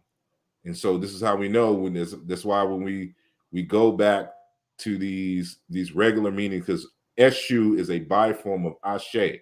He's the one who holds the Ashe of Obatala, the Ashe staff, right? He's the one who's been given command, and why you got to go through him, It's just like you got to go through Olodumare's staff. Oh, my bad, Olodumare staff. Yeah. But yeah, it's and yeah, he's the Bebo one who had the Bebo. Yamet, just like in oh, go ahead, my bad. I didn't mean to cut you off. No, I was gonna say in his Oriki it says Bebo Bebo Olapa Edumare, which means he is the owner of Olodumare's staff. And before that, it talks about him being the carrier of sacrifice to Olodumare. And he's the only person with that function. So he's the person who's been given the authority, which is signified by the staff, but he's also shares in that ashe of taking things back and forth from the Orun to Olodumare. So it's very is very similar in role and function with Eshu. And if you haven't noticed the erect phallus in this representation of Eshu, Right. you know, you find that with Seer as well in ancient Egypt, and you know, and there's many different interpretations for it. Well, one I always give it is that when you stay ready, you ain't got to get ready, right? Yeah, that's Eshu cousin on the left. That's a legba, but I mean same function. Same function as Eshu. With Eshu, you don't really see the erect phallus, but you do see it in his club, which is called an ago, which he said ongo ago, the owner of the Gnostic club, and people have argued that is the representation of a phallic type symbol with the Yoruba. So yeah, you stay ready. You ain't gotta That's what an erect phallus is like. How do you represent physically that you ready? Facts. You know, and parent also explains why Osir is black when you go into those languages, right? So that's also an Eshu thing of being black, because Eshu is described. What is it's Omokuren Dudu Ita, and the word Dudu means black in Yoruba, and he said the dark skinned childlike man of the outside. So he is described as being black as well. And even in the I Senegambian versions, there's a funny thing because, as you know, how they do with a lot of the oral history, it tends to sway towards the Arabic side a lot. But even when they describe him as light skinned, sometimes they describe him as having either dirt or so much hair that he was entirely black, and all you could see was his eye. And I saw. I wanted to tell you too. Oh, go ahead, brother. I was going to just tell you that I found that the slide is up. Hold on, just before you go, someone in the audience said that the word Isilo does not mean king, and I didn't say that it meant king in Zulu. I said Isilo means leopard. It's a praise name of the king, His Majesty, right? Isilo. Matter of fact, there's a town in the Congo called Isilo, where the Mangbetu people live, and where there's a dialect spoken over there is pronounced the Medjay. And I always wonder if they are the Medjay or the Magi, as we would say, of ancient Kemet. That's another conversation. But no, the Isilo is leopard. And we can see its variation in, well, I don't have it on this slide because in collagen, the word seer is a word for a leopard apron that is worn by the titled men. And so that you can see the connection here with Asalu, a title of honor among the Ogboni fraternity of elders, et cetera, et cetera. And but anyway, going back to the secret here, I have this book. I mean, the blackness there. There's this book I have in my hand called Secrecy: African Art That Conceals and Reveals. And there's a chapter on here that deals with blackness among the Luba and some other groups in Central Africa, and how the word black can be used to mean secrecy. And I always wanted, if there was any kind of connection like that in ancient Egypt when it comes to that painting, of blackness in that realm. But I'm sorry. Go ahead, Brother Panther. I cut you off. Oh, I was just going to say I found, because we were having that conversation the other day about Eshu being broken into pieces. And I did find that story of him being broken into pieces. I haven't found a specific number, but it is said to break Eshu will cause him to multiply. And what they're referring to again, that same story I was telling you about with the Yangi and the many holes in the Yangi, as kind of like a metaphor for him multiplying his many manifestations. So I just wanted to let you know I found that story of him being broken into pieces. Yeah, Man, here goes. I got a story for y'all, or a quote for y'all after that. Right, All that's right, I right on got the you. mark for real. Yeah, this is from um, the Robert Ferris Thompson's Flash of the Spirit, African and African American art and You philosophy. see, they referencing the Yangi.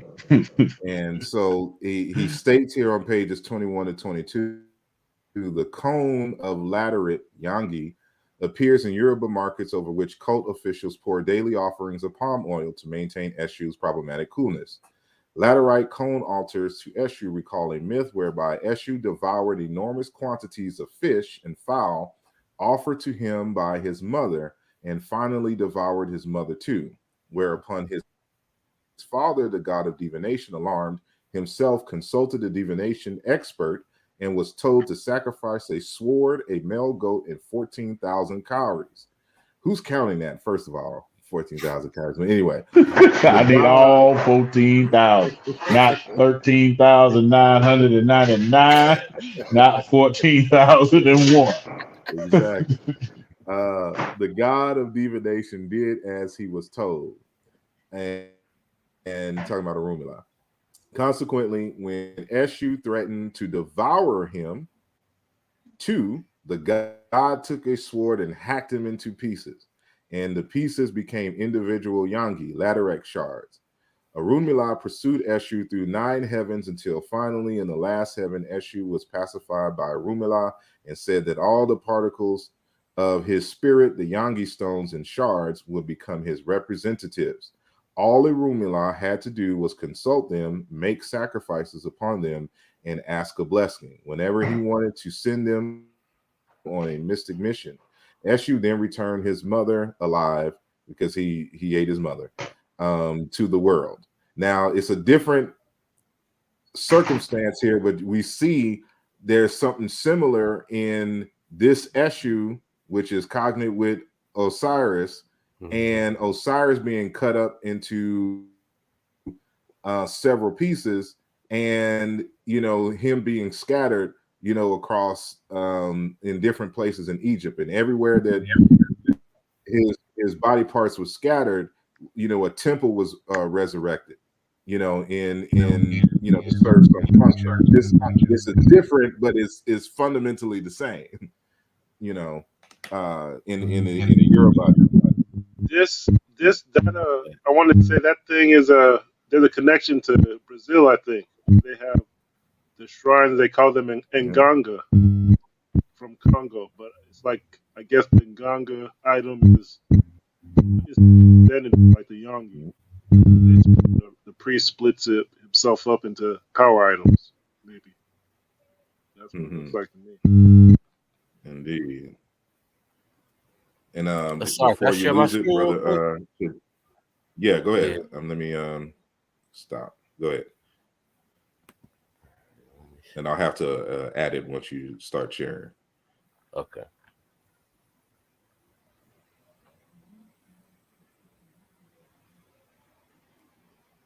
There we go. Okay. All right. So this speaks to Osiris and okay. If you can go to slideshow and go full screen at the top, the very top. I'm sorry, of your actual PowerPoint presentation. Oh.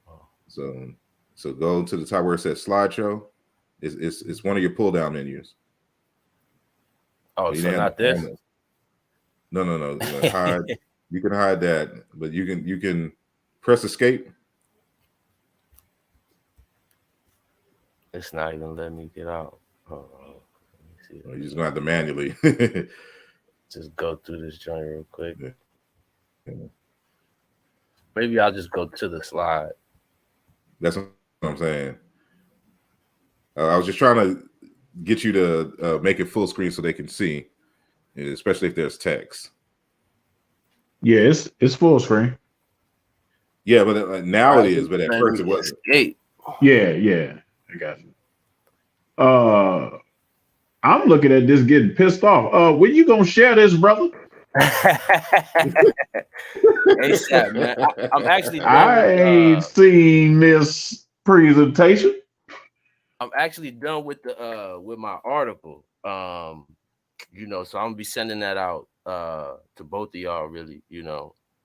Man, just to get some presented on the Mossy. for sure. And it goes in order for real, because the whole rapid thing really talks to like some of the structural nature of the Egyptian religion, you know. And you see that amongst the Wall of Libu, you know. And this right here, you know, really speaks to the I'm gonna make Osirian it full figure. screen. Okay. I'm sorry. I'm just saying I'm about to make it full screen. So go ahead. Continue. Yeah, it really speaks to the Osirian figure in the Senegambia. And since I got my brother Black Panther, you know, it's appropriate that this myth was recorded in a Serer area. But it says this ancestor had gone to sea, where he spent 40 days. At the end of this time, he returned to his bark. He brought back a calabash, a bowl, containing couscous, millet, right? That was wet from the water, and a fish named kong, which is a catfish, which is pretty much the same term in ancient Egyptian ka, with the you know, the literal ow, which is an R. So he took a fish named Kong, and we know the association with Osiris and the catfish in Egypt. Yeah. He took a fistful and set it in the backyard. A baobab tree grew suddenly at this spot. The ancestor told the people of his household to be ready at the hour of takusan, which is end of afternoon towards 5 p.m. Because his jinn wife, which is rapid, jinn is really Arabic, was to come join him in the conjugal home. The latter came. All the ancestor descendants cut off a branch of this baobab tree, to the extent that it became the object of a traditional cure. Every year, they are to make a pilgrimage there where they take baths, without which they will be possessed by the spirit. The lineage of his mother are the guardians of the cult. It is the woman of his maternal family that treat, among other illnesses, cases of possession by a spirit, sterility, madness, the evil eye. You know, so you can see here some of the major, like, you know, icons in a summarized, concise form. Yeah, because in the Egyptian text, remember that there was a tree associated with Osiris. It's called Isser, the tamarisk tree, and they build there's several different stories, but one, they built a coffin out of it, or one, he was like, one, they carved a coffin out of it and threw it in a lake, and one, he was just kind of trapped in one, like put him in a big tamarisk tree. Right, yeah. Man, it's always interesting to me reading these different variations, and I always have the question, you know, that they probably represent different geographical and genealogical traditions. Like I said, you know, I gotta read it again. Hold on, man. I don't be knowing where the hell I be putting my books. Here we go. In regards to, are you done? I can take it off. Yeah. Okay. I got this thing on WAS too that it's pretty simple too though, but it's really just the Dikenga cosmogram, and when you think of Was and the actual glyph of the Western, you always see the number 3 when it has to deal with the throne. You know, so I relate that to the Makoko Natoto, the 3 stones set for the king that Dr. Barbara and Fukiao talk about. Indeed.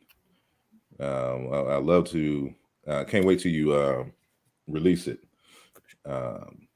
So we're gonna have to break in your house and steal it. Nah, it's coming out soon, man. I don't want no smoke. Well, I just New wanted Jersey to ain't that far. Folks coming from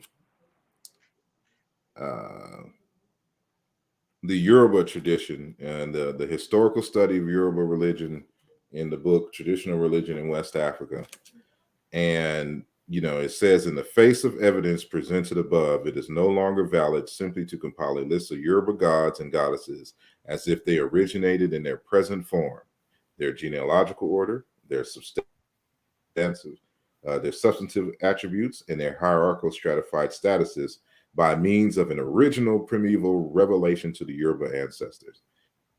Instead, we must see the divinities in terms of the social political struggles within and between the various Yoruba groups, for their present form has been shaped by their history. That's why you're going to go into different parts and see different stories, and who's a supreme over here is demoted over here, and people be arguing back and forth from what's legit, what things. Like, look, you go 50 miles this way, it's going to be different. I'm telling you. You go to Oyo, you're going to hear this. You're going to go to Oshogbo, hear that. Conflicting. And sometimes conflicting stories, you know what I mean? Because one clan might have a totem that's represented to the previous kingship, you know, and that changes the whole way that they want to now tell the genealogical history of the gods and, you know, who's important and on all this kind of stuff. Even though there might be like a general standard and canon that you can't really come out of, you know, there's still variation. Even in iconography, it can tell a story of history and the political dealings, like what you mentioned, Asar. If you go far enough back in Yoruba history, probably before they were even called Yoruba, Obatala priests just wore white beads, nothing else. They didn't wear any other color, and it was in protest to Oduduwa, because Oduduwa people wore the shaggy beads and the ohun beads, the red coral beads. And there's even literature where they call people that wear those type of beads unclean. So it was major beef. That makes me think about the taboos.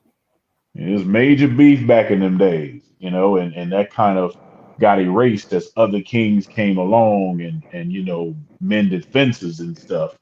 But if you look at it originally, you'll be like, ooh, y'all ain't get along at first. Man, this is a good book if y'all can get it. I recommend. Oh yeah, I got that joint. It's balancing written history with oral tradition, a legacy of the Songoi people.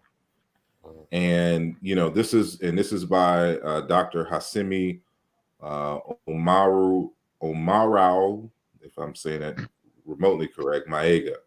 And I had an opportunity to meet him.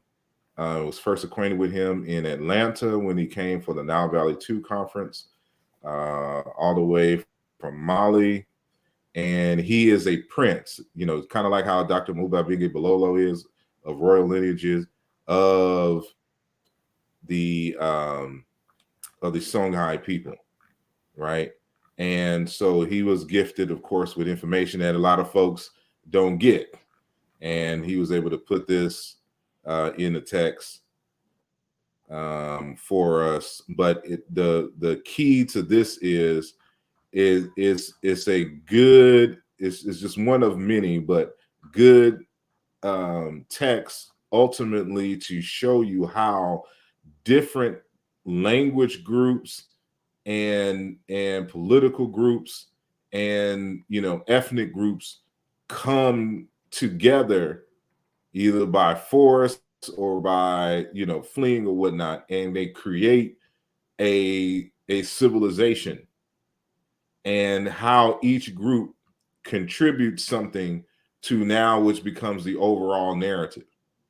And I use the Songhai Empire as a model when and an inspiration to ask certain types of questions when I'm dealing with ancient Egypt, because Egypt formed from a similar type of historical process.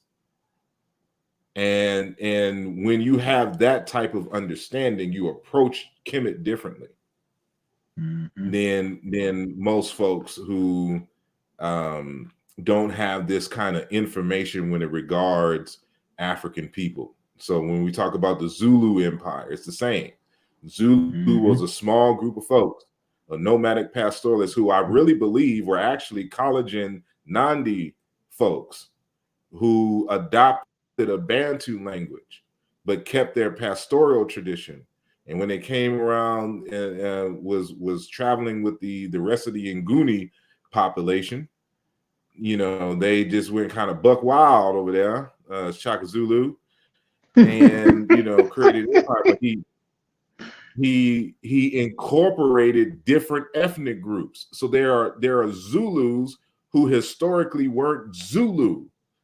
Right. But so this is why you find a contradiction when there's so many different names for God amongst the Zulu.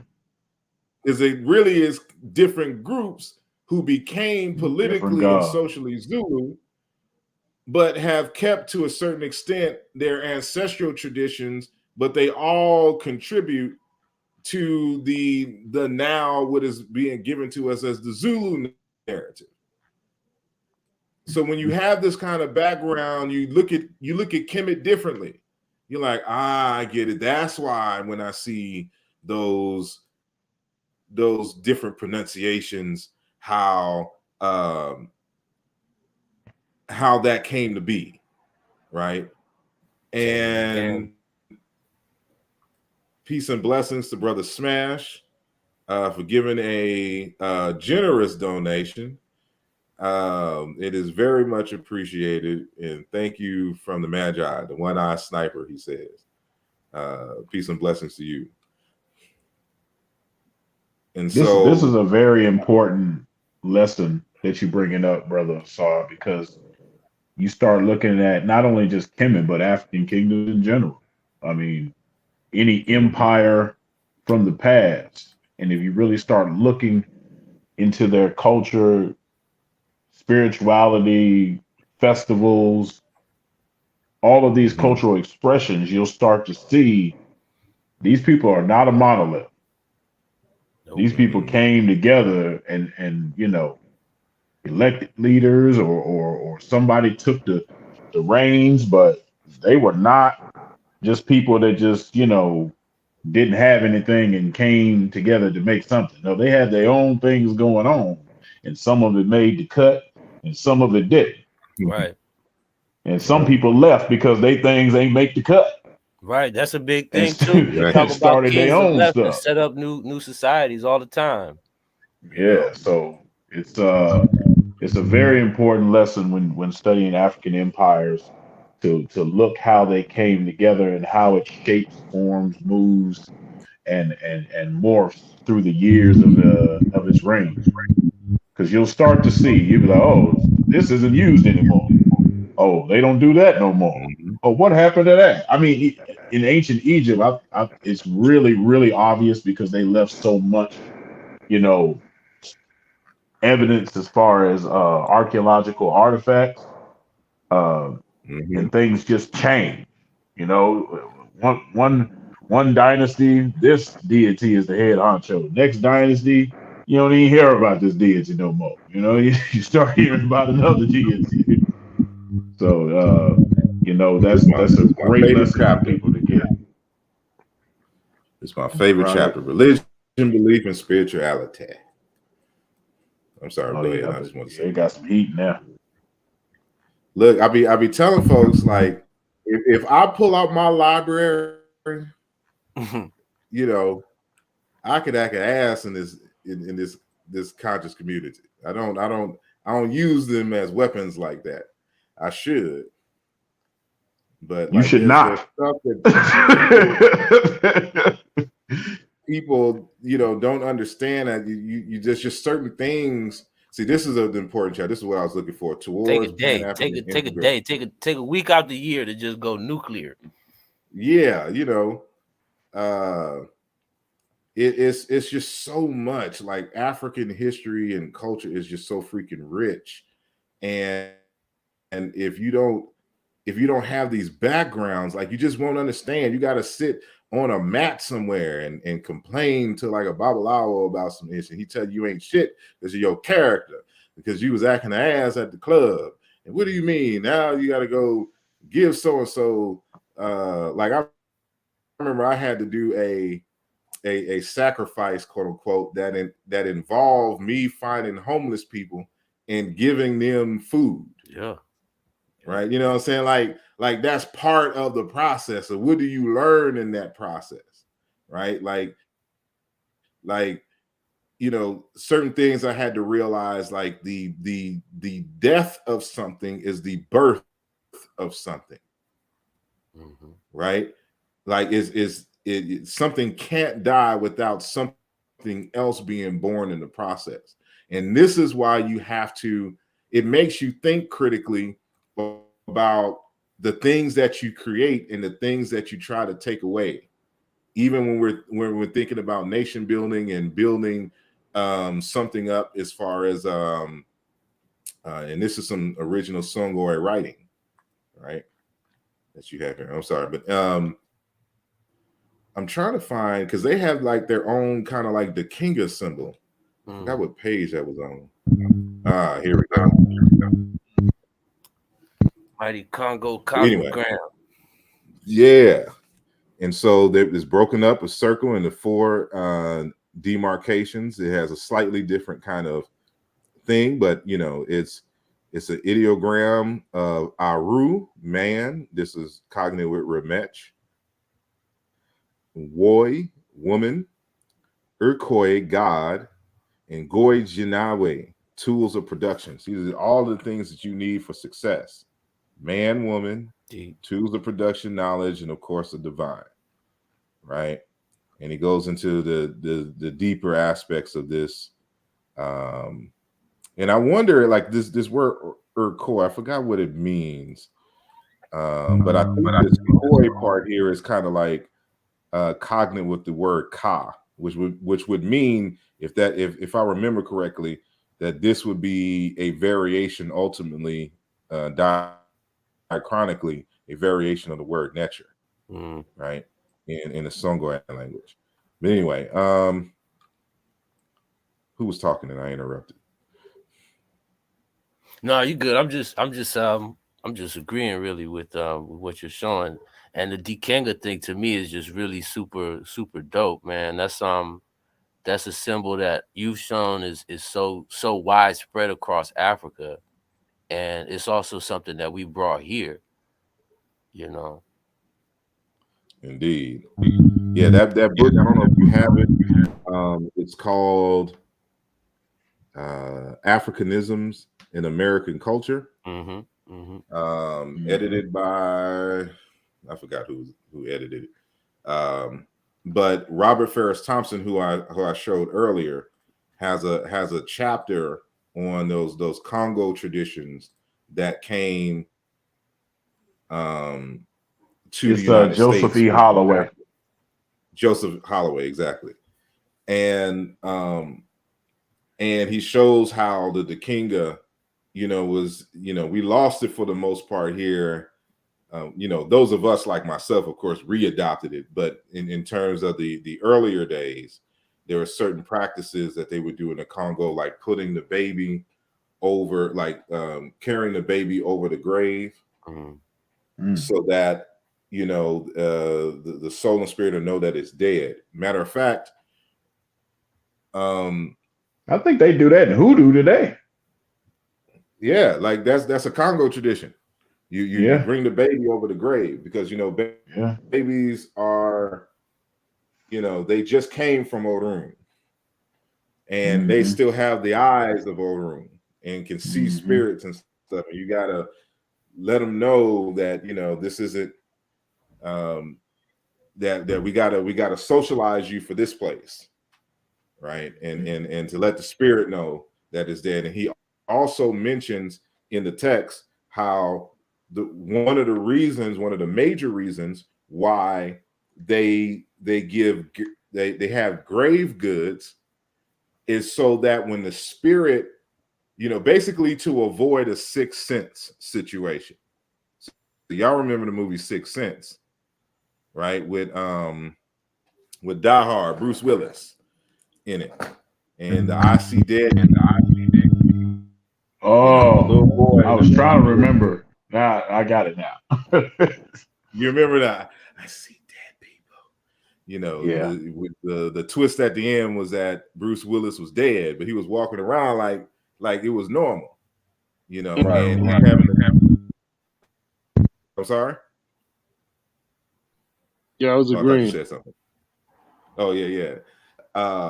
So, you know, this concept exists in Africa as well, and so you have to remind the person that they're dead, you know, because they're going around thinking that they're still alive, trying to holler at people and they can't hear them, right? So, when the spirit finds themselves at the funeral, you put items that belong to the person in the grave or around the grave, because that's the cultural symbol that you are dead now. So if the spirit sees it, they know it's the ritual, and he's looking like, hey, wait a minute, you know, that's my belt, you know, that's my, you know, CD player, whatever it is. You know, I'm dead. What you mean I'm dead? When I die? You know, it starts that process that, you know, the person realizes that he's dead. But what's also the Patrick Swayze and Ghost. What'd you say? I said that's the Patrick Swayze and Ghost. That's another good one. But what I'm also going to show is that that's one aspect for including stuff in the grave. Another aspect of it again goes to this Osirian concept, because the when the Egyptians, like, people always ask, why the hell are they putting all this stuff in the tombs? You can't take it with them. And you have people, of course, who aren't connected to African people and African cultures, don't know what's going on. It's not about taking the stuff with you. Of course, African people are intelligent. They know it's not going with you. You know, obviously, when you were living and you saw the grave goods before from the people who died from you before, that should have been proof enough that it doesn't go with you, right? That's not the point. The point is this. I'm gonna share this. See, this is what people don't know, because they don't know Africa, right? And when I do the full lecture, I'm gonna add some other stuff from like the collagen folks that reinforces what I'm about to say. But I just wanna read these slides. So let me. I gotta remove you. Stop sharing, start sharing again, but share the entire screen. Boom. Right? So y'all should know this book by now. Muntu Zombie, Portrait of Human as God's Special Creation by Dr. Chilemaleme Mukinge. I had the privilege of publishing this book. And starting on pages 30 and then goes into 34, we start off the conversation about chieftaincy and qualifying for chieftaincy, right? So this first excerpt says human beings are given opportunities to ascend into spiritual states while on earth. Mediums through trance, seers by revelation, ordination into priesthood, and consecration to certain high-ranking social statuses are the most known forms of spiritualization. So you can become a spirit while you are living. So when people, and I'm sorry, I'm in North Philly, so is motorcycles out. So if y'all hearing it loud, rooming going on, that's, I'm near Broad Street right now. So anyway, the idea of so-called divine kingship, right? Like, the excuse the Egyptologists give is that they think that they're gods, right? They don't know African culture. There's states, there's times where you can become spirit, you become equivalent to a spirit, and this is fully socialized, right? And so these are just a few examples, which include high-ranking social statuses, right? Now, how do we get there? We jump to page 34. Journey to consecration. The Luba culture values legitimate marriage and marriage stability. I mean, you can't just be eloping someplace we don't know you married. Because I'm not probably holler at your girl at the club. I ain't even know that was you. Yeah, I ain't even let nobody know. So the marriage got to be legit, right?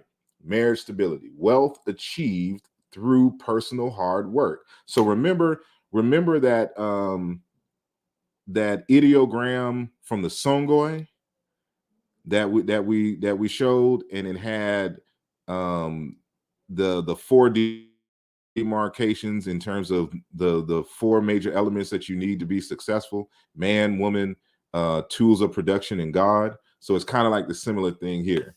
So the Luba culture values legitimate marriage and marriage stability, man, woman, wealth achieved through personal hard work, the tools and occupations, right? And the winning the race for the chieftaincy.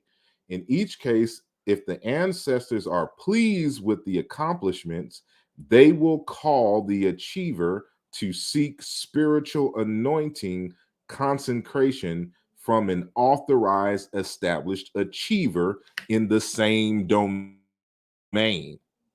So being a high achiever, being a high value man is a thing in Congo, right? It's the same in ancient Egypt, and I'll deal with that in the full lecture. But we continue on page 35. A community builder as a husband and father of many healthy children, because in traditional Africa, children equals wealth, and a contributor to significant growth of the extended family, he would be called to be consecrated as an accomplished achiever of wealth, a mukola, which is connected with the word netcher. He will be a person who is accomplished and wealthy will be called a netcher, a peer of past achievers, living and dead. Procuring many wives for self and relatives was the most praised accomplishment, qualifying one to run for the chieftaincy. You want to see why the dynasties were different every so many years? Because of this process. It wasn't just a direct, you automatically, because you my son, become king. That's not how it works. The race was a long and costly process. Just like in modern politics, you want to run for president, you got to have some bank. The candidate had to satisfy incumbent chiefs and power giver dignitaries, immeasurable appetite for riches. Finally, victorious of this long and costly, I should add, hazing process, competition for the chieftain throne, he was invested chief, or infumu, right? Which is also a variant of the word nkumu, meaning chief. In Mangbetsu, they say in or ne kinyi or ekinyi. In ancient Egypt, it was the him, dotted HM, right? Now, Investiture into chieftaincy. The investiture ceremonies include several acts of consecration, elevating the incoming chief to a spiritual status. Altogether, investiture rituals are believed to turn the incoming chief into a peer of the spirits. You become a spirit. A spirit is a title, a divine king, however you want to title it. You know, they give you the status of spirit. You know, you're a living ancestor of past leaders and them, and you on the same level as the Orisha, for example. Them, his partners in the governance of the chieftain. So this is important when I'm trying to find the because our good brother mentioned Fukiao earlier. So so that's the Baluba. This is the Bakongo people, Fukiao's people. He's dealing with an Nganga. He says, notice here that in traditional Congo society, to become a specialist was something required of all its members and was an expression of professional requirement in social life. In Congo society, everyone is a free individual and a doer specialist. Muna Congo and Fumu. Remember that chieftain, that word for chief? Naim Fumu and Nganga. And Mukongo was accepted as such as an Nganga in his community if only he could be a doer of something for the well-being of the community. Kala Yesalu, to have a mitier, I forgot what that means, right? So this notion that the chieftain or the king, in this case, the specialist, the Nganga, is somebody who has contributed, who has amassed wealth and has contributed in a way to expand the community. Those are the people who are, put in the running to run for king or chief, because they have proven that the spirits are with them and that they have the ashe to expand and continue to make the community successful. Now, when I do the full lecture, I'm going to show the citations which demonstrate that this is why the grave goods were such elaborate in the ancient Egyptian and other royal tombs across Africa, because it's a sign that, I've been able to accumulate, I've been powerful enough to accumulate these types of things, and that my status should be the same on the other side. And that's why when you're doing the declaration of virtues, you're stating stuff that you were able to help people because you have amassed the kind of wealth that you can share with others. I've given food to the hungry, a house to one who didn't have one, land, etc., etc. I was generous. I gave value to people. And when you see this in my evidence of this is the way is how decorated my grave is. And so when I join my other peers on the other side, the community of ancestors in which you live, my status should be the same.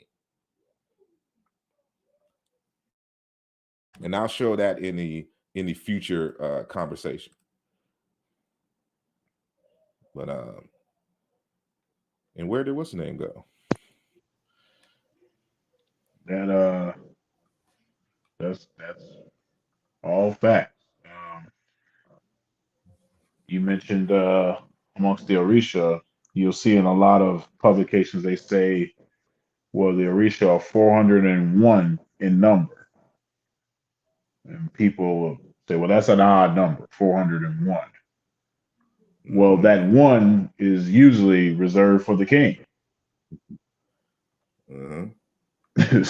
So that just backs up everything that you just said, because that king is on that same level, as the other 400 divinities.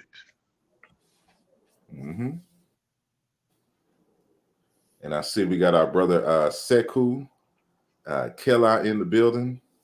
From what I hear, the Sodnetter, conscious community slayer, coming with some African sense in those types of discussions.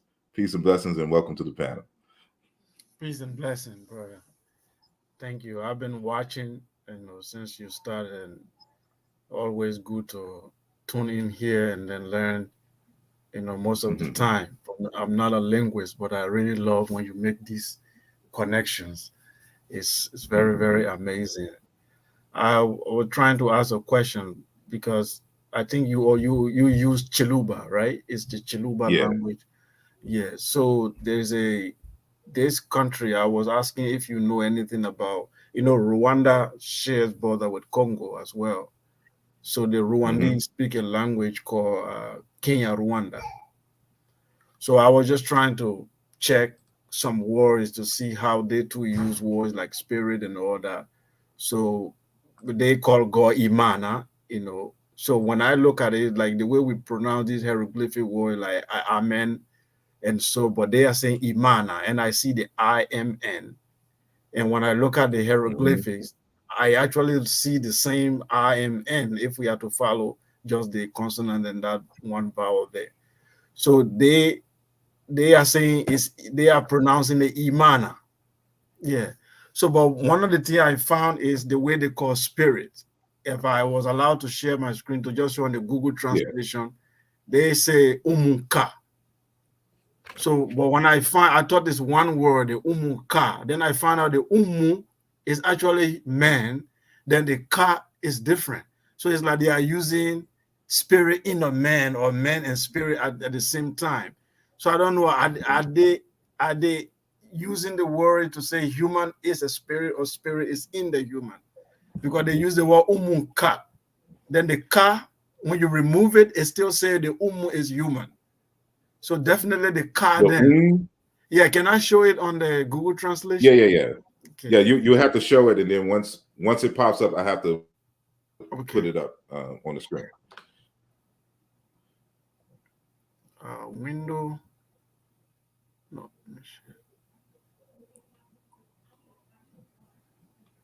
So I have to go to window, right?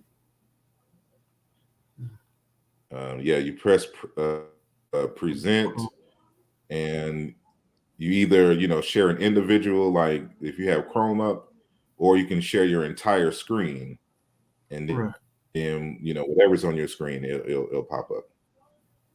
Okay. Do you see it now? I don't see it. You would have to press, I think it's a blue button that comes up. Let me do it. So yeah, there's a blue button here says share, and I press that. So now I have to choose between window or the entire screen. So do you want to share just like an application? That's what the window. No, it's the window I want to share. I'm sorry? It's something on the it's an application I just want to share to show anyway. But are you able to share like Google Translation from your end? Then maybe we can. Yeah, hold on, but do this. So press present and then share screen. Okay. I press present. Go to the tab that says entire screen. Okay. Right. Then click the representation of your screen in the center. Then a blue box will surround it to let you know that you selected it. Oh yeah. And then press the blue share button at the bottom. Okay. Got it. So now I see it. Okay. Yeah, I stopped because I didn't. You unshared it. Yeah, I didn't get the right screen, so I stopped. Okay. Now. No. It shows your entire screen. So no matter what you go to, you'll see everything. Okay, fine. I'll see everything. Okay. So let me write here spirit. So the Kenya Rwanda translation here is Umwuka. So, but then when I change it around and then just remove the ka, is a man. So the Umwu is a man. So the ka is that it seems that it's just a prefix. So there's ka there, which now gives me spirit. So I'm saying it seems like, but when you remove the umu and just write ka, it doesn't translate the ka as anything. You see, but when you remove the ka, still it can still give you that to mean a human. I mean a man. So for me, I think man and spirit is interchanged in these languages. I don't know. That was what was getting me confused. I don't know if Ooh, yeah. That's something that I'm familiar. Like I think I have. No, that's Ryan Kanye, Kenya. Let me see. I am. So they definitely have the seeing word ka in there to mean spirit. but that But doesn't that's still necessarily mean it's the same as ka, right. as the word for spirit, like for example in ancient Egyptian, because it's not ka, it's like okra, like in tree when they say okra, that second sign in the word ka, meaning spirit in Egyptian, is an R sound. It's not a vowel. Okay. So you don't say ka. They didn't say ka. They said something close to what the icon said. They say okra. No, they definitely don't pronounce these things that way. Actually, is the way the English will give it to us. That's definitely because many words in my language, the way it's written, that's not how people really pronounce them. I think they will pronounce it like you are saying right now, like kra instead of ka. So that could be true. But what I'm saying, like the Chiluba you are learning, does the word human and spirit all mean the same? No. See, like that umu, that I don't know if that's like short. So like because the word for human is abantu, muntu. For them too is muntu. Yeah, like what am I trying to say? So like right now I have I guess a grammar of Kinyarwanda up, or to learn it, so to speak. So Kinyarwanda, but is this all in Dutch? Oh, yeah, this is in German. So I don't know. When it's German stuff, I got to start typing into Google. But like here's Ubuntu, German. I'm assuming this is human being here, but the form.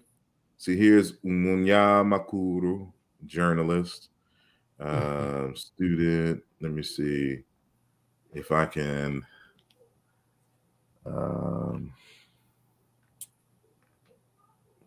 Winota, a minute. Munsi. but these were missionaries' work, right? This I'm not sure. This is just something I had. I haven't even looked at this yet. Like here's Umutware chief. I do know that word. Burger. It's not. I doubt they had hamburgers. But I don't see that one word in which you. So how would I say spirit in German again? Can I search? Right. I should be able to. Geist, ghost, geist. Let me try spirit. German. Geist. Yeah, so it'd be G.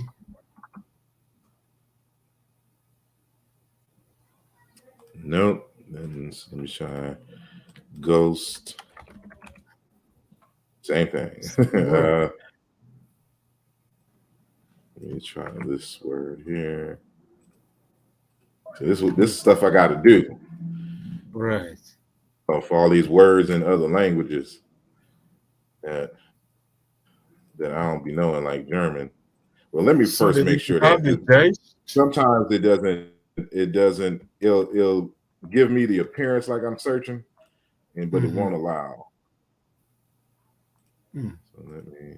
Oh, okay. So it does search. So both of those words ain't even in this particular representation.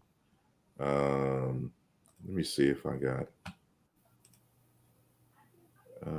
Dictionary of Gods and Goddesses is Runya Clary. It's the same.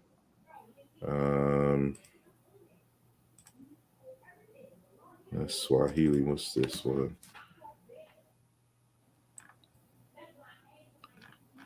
And this is in English, but this is a text on phonology. Normally they'll have like a little vocabulary at the end.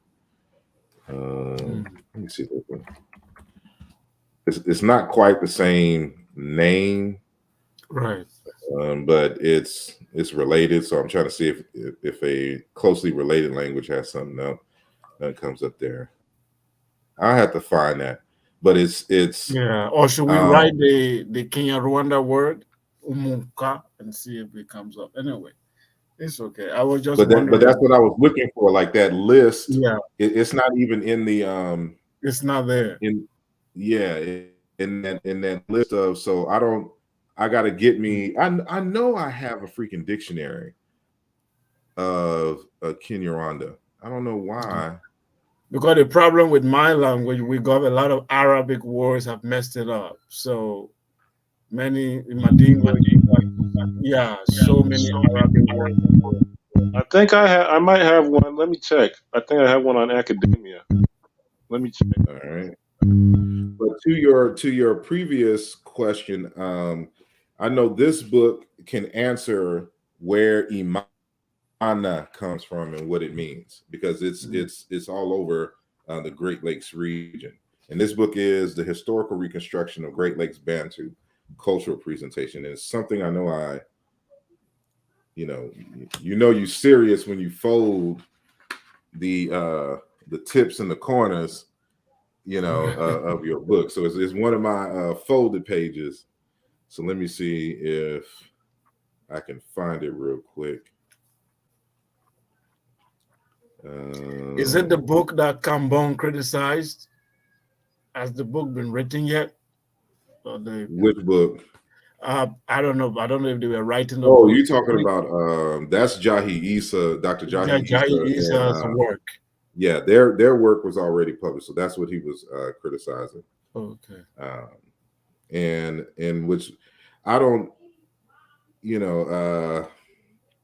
I don't understand why they didn't consult me before they published the second volume, because many of the same critiques that Cambon had about the book, the first volume, that's how I got in contact with them.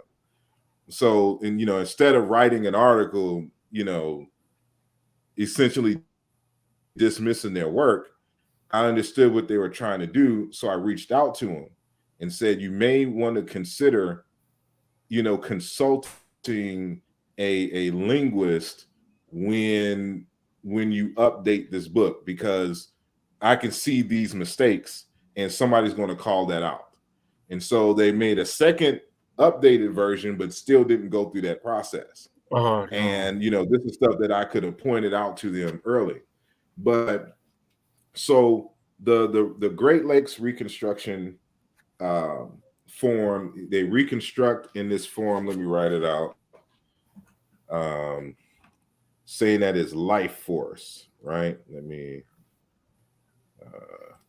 that the root comes from the starry form, meaning life force. Say capacity to give life, right? Right. Because I know when you are done, the main reason why I'm looking for this is to understand the African philosophical assumption. Because when they say the African worldview, what is it? Because some scholars are saying it means that we accept that matter and spirit coexist. But what does that really mean? Are we saying that matter is in But it spirit? depends on what kind of human. Right. It depends on what kind of human, though, because if they had just a word for general human being that's separate from that word, does that word you know, and that's why I need the dictionary. I need the grammar. I Oh, need to that see means that it like could be that. a title, right? Yeah. So because, for example, the word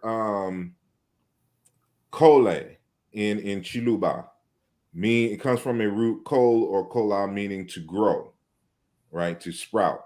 But then the semantics means to also to grow wide, to spread out, to become strong, to become big, right? So when they put that in front, which is an agent prefix that in historical times meant a human being, right? An agent. Oh.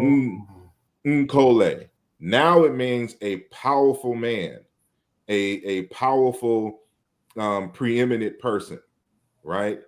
But it also is the word used for God. And when you say ba nkole, it means spirits, ghosts. So the same word, but the root means power. But with one prefix, it means a certain type of man, not human being in general. It's a certain type of person, a powerful, person within the community. But that's the word also used for spirit. And so essentially, it's the same kind of even with this word mana, the reconstructed form mana, life force, capacity. Because it's giving me some variations. Amani, strength, force, violence, authority. Semen, right? Manya, to know, to find out, to learn how, to do. Amani, strength, power, potency, force. And that's in the, what language is that? In Uganda, in Uganda language. Great Uriani is a variation of it. Great amount of strength, power, etc. In Rutara, in Zinza language, Mani, the power or authority of the agent. Only Inya Mahanga and his analog of the chief possesses it, the chief's command, right? Imihanga, based on his great amount of Mani, right? It's almost like Inyame, that concept more so in West. It's just really just the syllables in switch. If you really think about it, it's in Yame, right? So for example, here's another one. Imanye, there's another word, Uryanyi, and there's a form of it with the S prefix, so they say Sisiryanyi, a strong, powerful person. Amanyi, force. Rutara says Mani, the power authority of the agent. Let me skip down.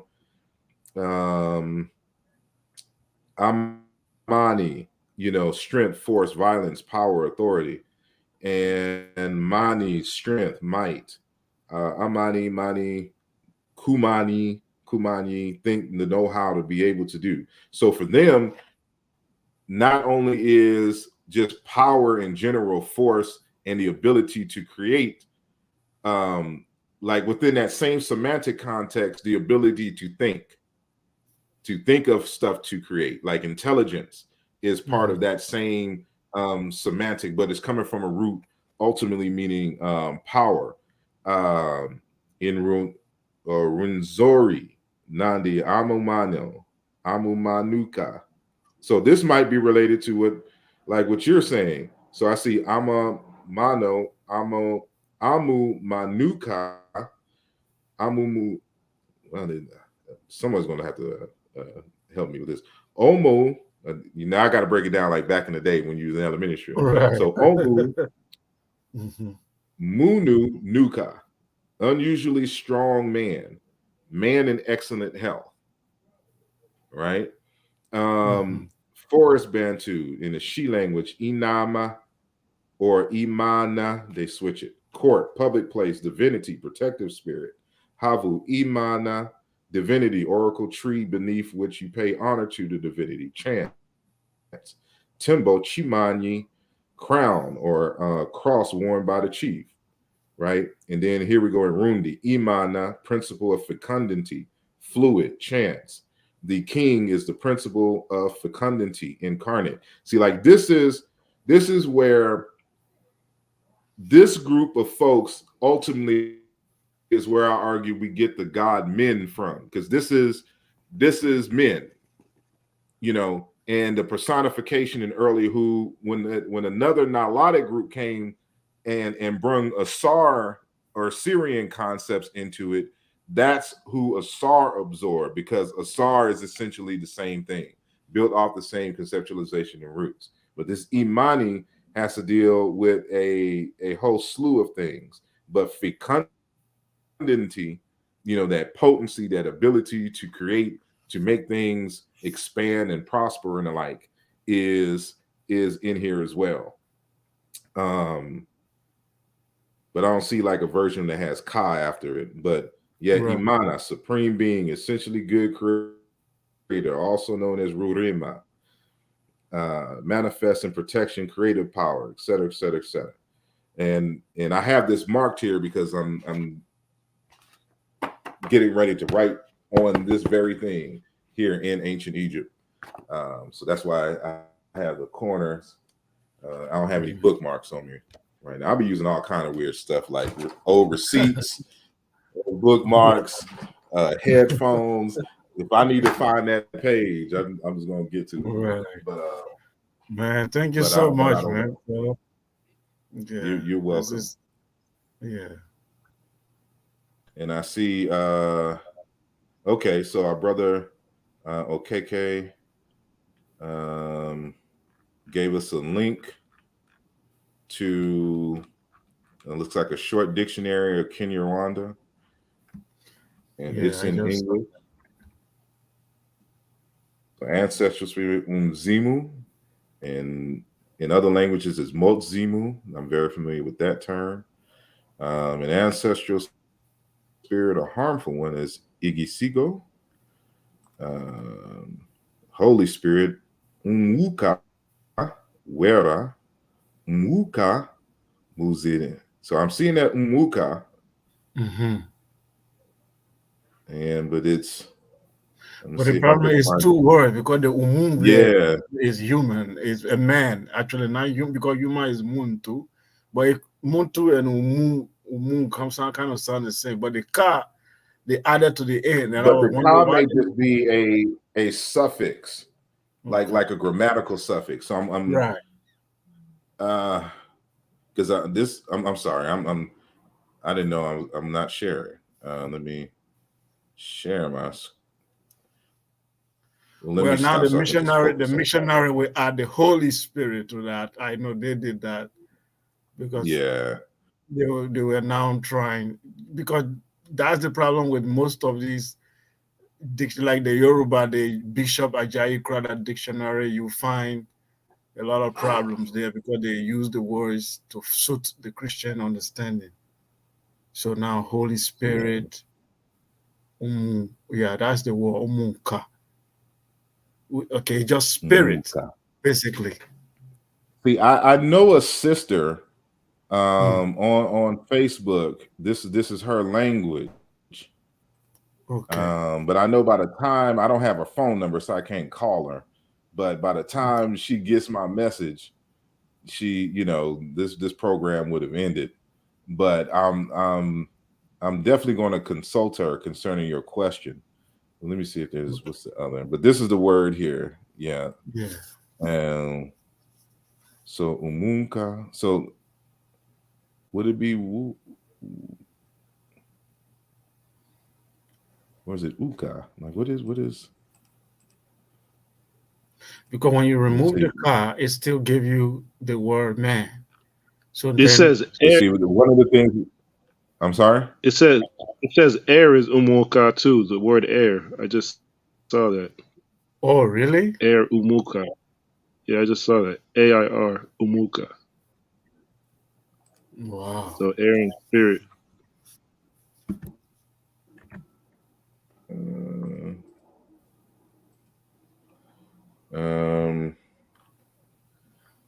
Yeah, spirit. Where? Let me just do it this way. Air. There we go. Umuka Ikirere. See, this made this because this this could possibly be explained as this is the word for spirit. However, it could be influenced by interactions with Europeans, where the word for breath and air is the same word for spirit. Yeah, something is wrong. It could be, it could be applied in that way. So see what I mean? Breath. Yeah. Umuka. Right? Holy Spirit. And if you find a sister, maybe you will know whether sometimes the pronunciation is not even the same. We may not know that. Sometimes, because I have words in my language almost sound similar, but they are not really saying the same thing. So, yeah. So that's one of those things that you gotta. Yeah, you gotta be careful with. You gotta know the language. Yeah, because because there are many words. You might even spell them almost the same, but they are not referring to the same thing. So because I'm not seeing any tone marks or nothing in this rendering. So I'm trying to see if I don't have. Yeah. See, I mean, I have the grammar book, but it's in German. So that's something I have to look into later. Okay. Because I mean, like, if I look at just breathe, see, to breathe is gu, which is normally ku in other Bantu languages. So ku, humeka.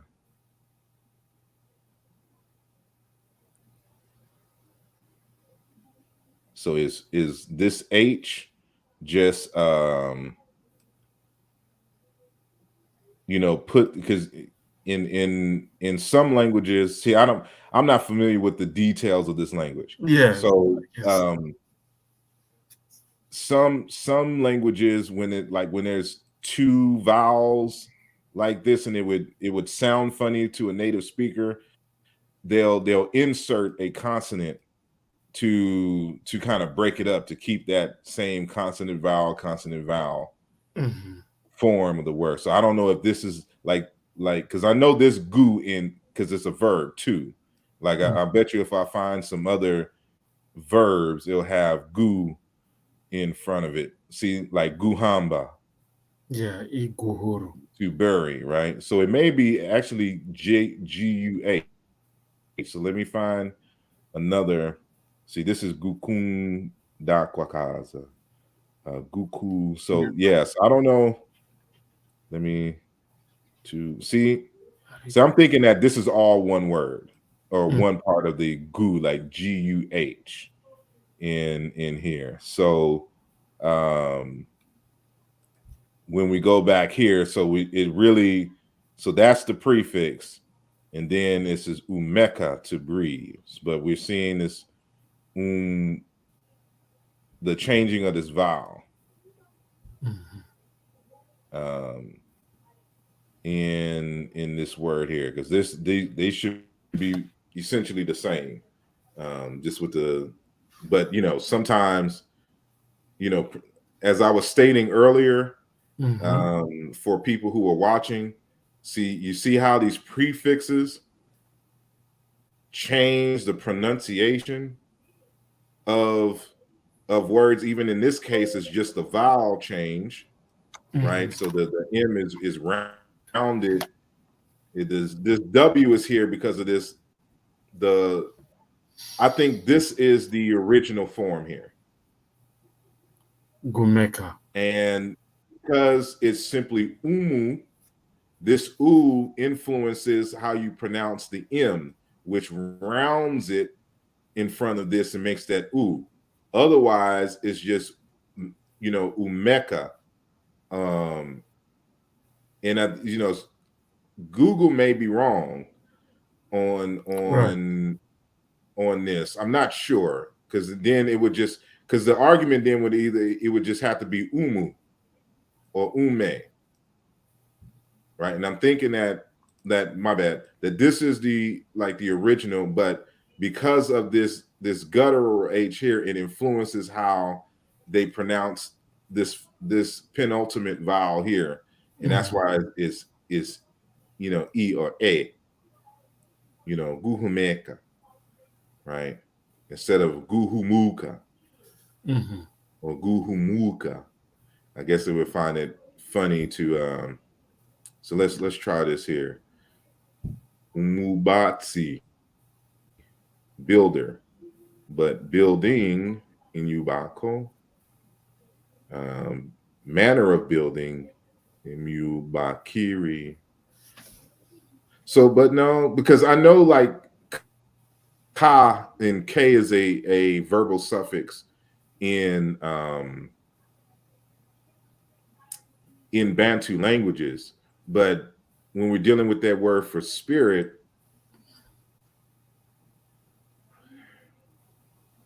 because I like the few like in Liberia, for example, there is a word ku, and ku is actually for ancestors. It's mean dead body. Actually, it's a crown. There's a language called crown in Southeast Liberia. They actually call water ni, and they call spirit ku. Then the same word, when the missionary came, they translated that word as devil, the word ku. But those people were meaning to just mean somebody who died, his spirit, or what is spirit, whatever. They just say ku, K-H-U. That's one of the this is same in Kemet. Yoruba. I'm sorry, go ahead. There's the Aku, the ancestral spirits in Kemet. Oh, okay. That's a different word, right? And I dealt with that in my book, and this was surprising to me. This wasn't expected, but that comes from a different root. So when I dealt with in Chiluba Maweja, Yoruba Orisha, and ancient Egyptian Ak, so this is where you get in the Aku. Like this word is actually more pronounced more so like Oricha or Orisha. This is an Orisha. This is the ancient Egyptian word for Orisha. The ku, right? But ku is a different word, like in Yoruba, meaning to die. Right. Yeah, Yoruba Aku is like somebody who died. But I don't think they use it in the same sense of spirit. It's possible. I know that's some connection. Like Obinga has made that connection before. Yeah. In one of his in Southeast Liberia, it's for dying. Actually, ku is a dead body, but then it means spirit too. Yeah. You see? Yeah. So somebody can have a title. It's a kunyo, the spirit man. So it's a title. They give it to you, kunyo. Maybe you accomplish something big. So the ku there now means spirit, and you are a human. So you are a kunyo. It's a special. So that's why I was trying to trace why they are using spirit and man at the same time.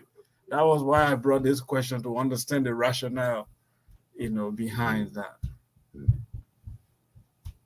Indeed. Hold on just one sec. Gina A asked, this might be a silly question, but are there any similarities with the ancient Egyptian language and other African languages?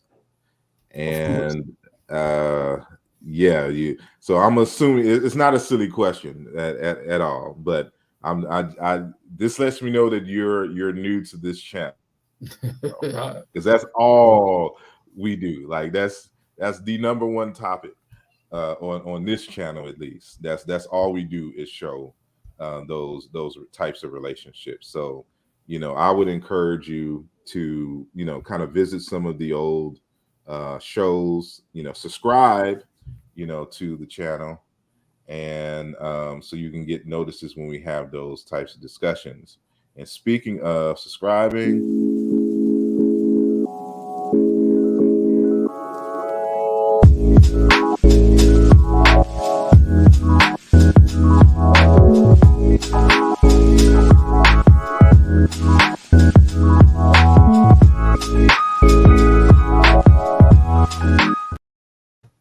make sure that y'all continue to like the program, share the program with friends and colleagues. And if you have not, please consider subscribing to the channel so that you know you can be one of the first people to know when we're having these conversations. She laughs. Yep. Yeah, glad I found the channel there. Appreciate. Yeah, that's all we do here is we use linguistics to help on a scientific way establish the relationship between ancient Egypt and other African languages and cultures. And we're involved in many types of debates, but that's essentially what we do. And matter of fact, even the topic that I was dealing with today involved that process. That's all we do, is so that when people are trying to give interpretations of ancient Egyptian phenomena, so it'd be different if the descendants of the ancient Egyptians maintain the culture and stuff. You could just ask them what this is, based upon their language and culture. But nobody speaks the language. No one really keeps up the culture in Egypt right now. So we have to go a roundabout way, and we just can't, do it all willy-nilly. A lot of us like to do that, start ascribing astral plane, metaphysical talk, and all of this other kind of stuff when it comes to ancient Egypt. And that's just not how we do it. So we have to have a very organized and systematized way of penetrating the ancient Egyptian psyche. And one of many ways in which we do that, of course, is the historical comparative method and establishing relationships between ancient Egyptian and modern African languages. And then that way we can use the modern languages to help us interpret phenomena in ancient Kemet. So that's what we do. And I do appreciate your question. And I saw something else. Um, yes. And again, big shout out to our good brother Smash, who came through and gave a powerful donation. Thank you again. And uh, Cosmic saying Kophasis like Aku, Keperu. I guess that's from the earlier part of the conversation. Yes. And Sister Lamb is in the building. Introduced, says whoop whoop. And Brandon Dennis says systematic indeed. And he said they kept a few commeticians, but indeed, right? So this our good brother Aziz out of Senegal. He's doing some important work, expanding on the work of Diop. Who he wasn't the first, because technically, I think Lilius Homburger, the late Dr. Lilius Homburger, was the first to establish the relationship between Wolof and ancient Egyptian. But with Sheikh Anta Diop being a native speaker of Wolof and learning under Lilius Homburger and other linguists, he was able to further that hypothesis set out by Dr. Lilius Homburger. So in that line is our good brother Zu Chedo, who was on just a little bit earlier, right? So we love our good brother, and he's not, relatively speaking, too far from me out here in PA. And our good brother here is in. Am I still sharing? That. All right, all the way out in Canada, but by way of Liberia, correct? Yes. Yes. And so it's we have people from all over, and we're all involved in the same process, just finding ways to reorient ourselves back to our African selves and find that information and find new ways to utilize our culture to free us in the future. And so that's what these types of connections and that's what these types of conversations are about. And I think our brother Uwa, I don't know if you're in the United States, but are you from Nigeria? Yeah, I'm in Jacksonville, Florida right now. Geechee land. That's where I was born. Oh, yep. My Right. family's from Nigeria, though. I'm first generation. Kept dropping out. I was I looking up see. I see. information. Okay. Yes. Yeah, I was Yeah. looking up because there's this word related to Kanda, which you researched said was related to Kemet. I've heard of Mhm. the word Kandu or Kandu, which is like federation or compound village in parts of Sierra Leone, Liberia, Gambia. Like they used to have a federation named Kandu, but it's like a regular word. I can't remember which language, but it's Kandu. Yeah, I've the been told. Condo Confederacy. Yeah, I've heard it's actually a normal, regular word for village or compound community in certain languages over there. But I think that's a Yeah, key. sorry. Okay, there are many. There are about 16 languages in Liberia actually, and they sometimes I don't know if there's any dictionary, but they have some words. Like a few of them I speak. When I read some Kemetic dictionary, I really find words and I'm confused. I'm like, these words we use them, like the word per for there is a language in Liberia. The word for house is basically per. You see, the word for water in Southeast would be ni. A lot of them like that. So it's really, but some of us are not linguists, so we can't say exactly that's what it means. So I'm just, as a layman, I'm just shocked when I see similarities like that. So you are right. Kondo could be a Vi word. It could be one of the languages called Vi, or it could be one of, but I don't know for sure. I don't know. I would hypothesize that it's related to this Doluo word, meaning Oganda, meaning nation, people, or tribe, but it's also federation of clans. And I link it to the word Kemet here in this sense, right? So this is from the upcoming book. And here I'm dealing with Desheret and the like. But yeah, to further support what you were saying, uh, Brother Chizoro or Chizo or Chisom. Chizero. Oh, Chizoro. Okay. And there's Yeah. a God in his name there, Chi, which is, I think, the same thing we are discussing here with this Muntu, or the same thing I think Igbo, where the Chi are the prefix of all names, also standing for a spirit or God, whatever. Then the name come after. So But same she thing. she is, hold on, let me write here. So Igbo Chi, I guess spirit, God, right, is cognate with ancient Egyptian Ka, spirit. So which is cognate with Chiluba, Nkole, meaning, spirit, God, powerful man.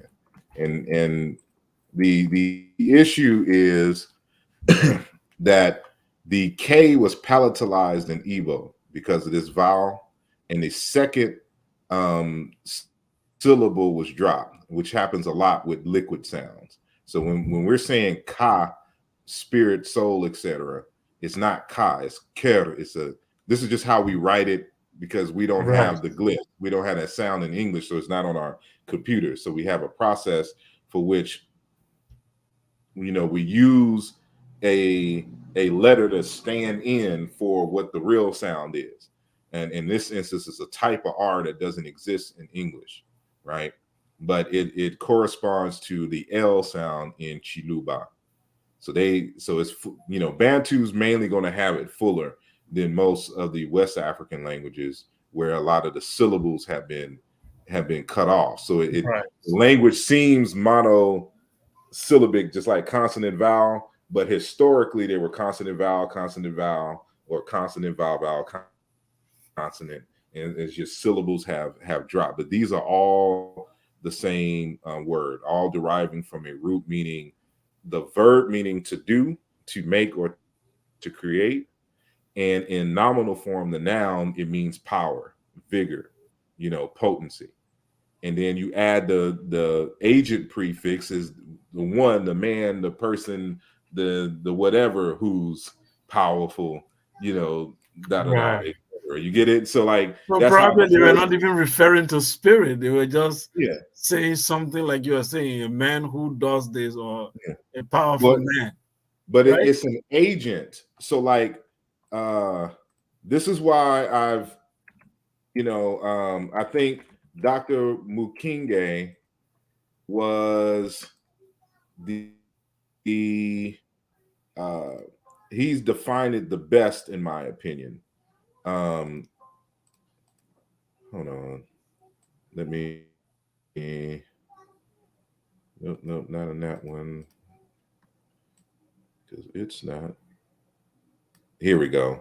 This to me is the best description of the spirit concept based on these words, right? Let me take that off. So can y'all see it? Mm-hmm. Right.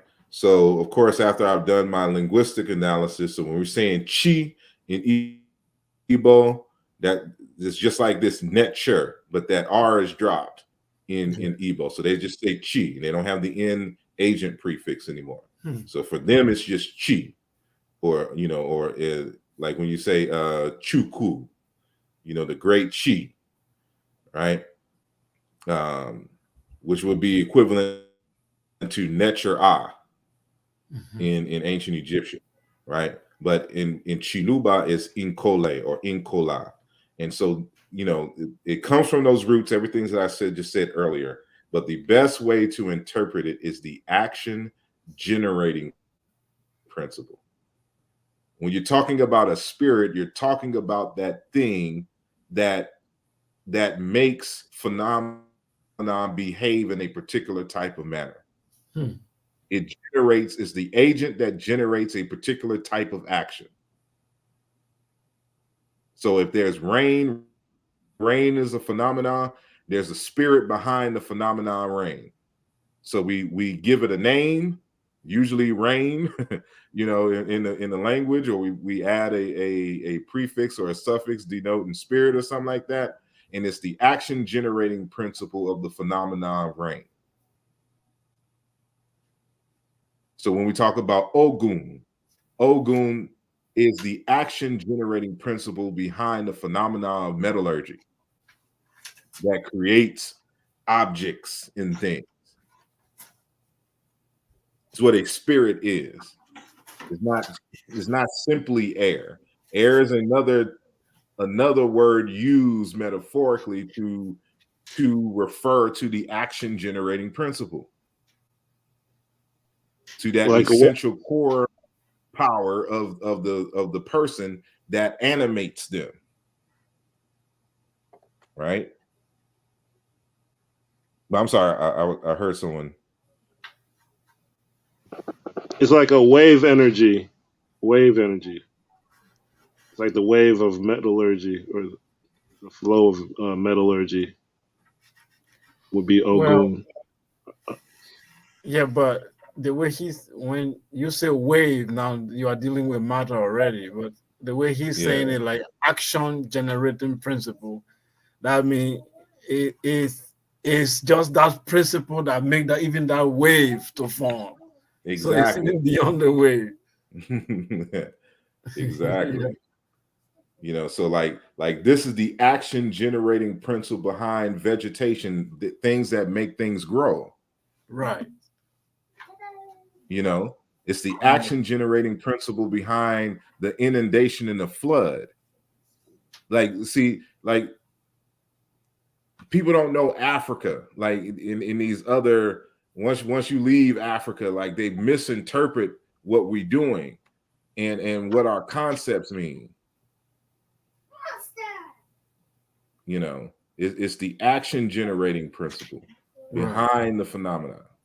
So then I will This is ask a some of the follow-up question. I'm sorry if I Go ahead. know you have a topic and I don't want to move off. No, go ahead. Yeah. We just flowing now. It's Yeah. So based on the book Obenga wrote, the African philosophy on the pharaonic period. So when you look at that, when he tried to describe the Egyptian philosophy, right? That's the book. I have it too. So he's describing Egyptian doctrine. I mean, their cosmology, and he starts with the noon. So Egyptians say everything starting with noon. So here we don't see the principle of Necheru, the action generating principle. We see a matter called noon, where everything starts from, which is like a materialistic philosophy, which doesn't start with a Necheru that has no form, but it starts with noon, and noon representing water, and already a matter being formed. That it is out of the noon now we see the Necheru being formed. So does that mean then the matter comes before spirit? Well, matter. See now I gotta. Now I gotta. The black dot. I gotta open some documents. You didn't open Pandora's box. So that's our modern interpretation of the nun, because it's not, it's really kind of. Let me do this, because the nun is the same as like Kalunga in the Congo tradition, among the Bakongo people, right? And I've dealt with this before. Let me see if I done did so much slides. I gotta just type in keywords and hope I get the right one. Right. So this is I demonstrate that because Quietus kept the word nun is cognate with the word ma'at.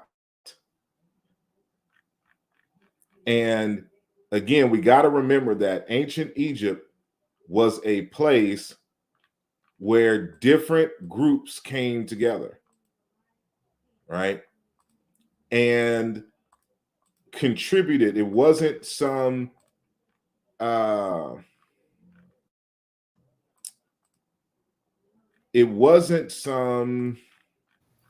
monolithic culture, right? Yeah, that's not what was going on there.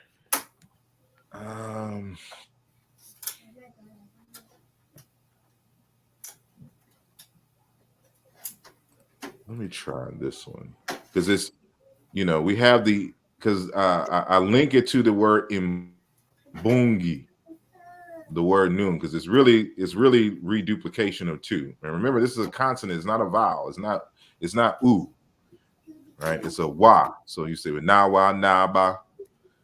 It's the inverse of this word here, imbungi. I'm on the right track, but this is the wrong slide. Because it's the word imbongi, or imbungi, is just like a word for universe itself, like the expanse.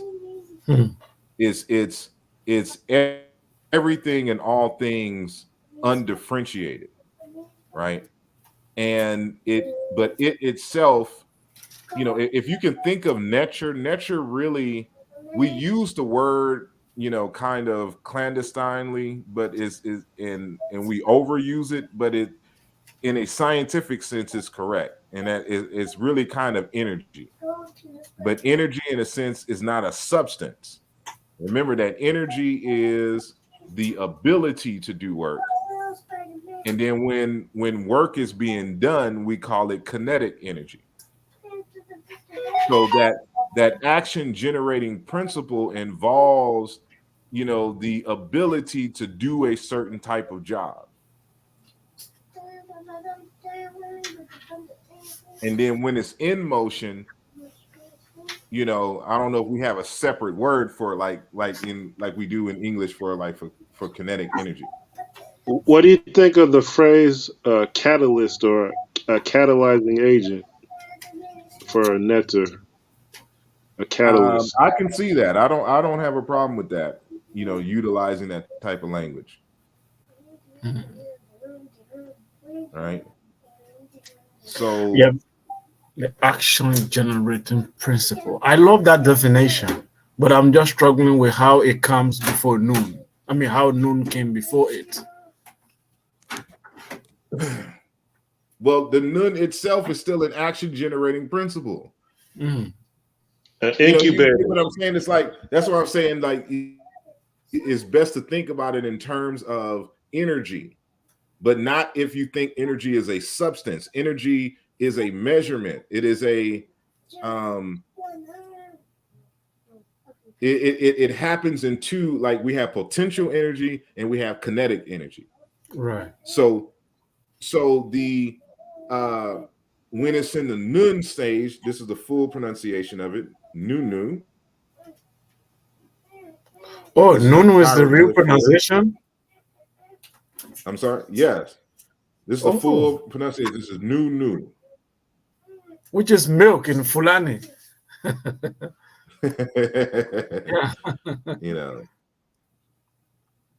But it's, so I'm going through, for example, when I'm comparing it with Yoruba, showing that the N sound in Egyptian corresponds to G in Yoruba. I heard someone come in. Let me add you real quick, and then I'm gonna go back. So you should be in. I see brother Falls in the building. So let me go back here. So you see, for example, this word for goldsmith, nebed, in Egyptian. It corresponds to Yoruba bede, goldsmith, or any kind of craftsman in reality in Yoruba, right? Egyptian nebet, basket. Yoruba agbon, basket. Egyptian neb, all. Yoruba bogbo, all. Right? Same thing with neb, lord, master. Yoruba egbe, ogba, rank. Right? And then we know B and M interchange with W. So Egyptian, Nawa, time. It is Yoruba Igba, time. Right? Because the M and B correspond with B in Egyptian corresponds with B in Yoruba, and they all correspond with W as well. So remember that these are consonants. And so this is Nawa, Newe, Niwa, whatever, however they pronounced it back in the day, right? So when we're looking at, the celestial waters, remember this is just, they have the Rebus principle. The word for water, how you would spell water, is used to refer to this particular concept in terms of the universe, but that's not, it doesn't mean waters. It's being used as a metaphor, and we can tell by its use in other languages. For example, in Kikongo, it's in Bongi, it's the empty circle. This is empty. It's just potential.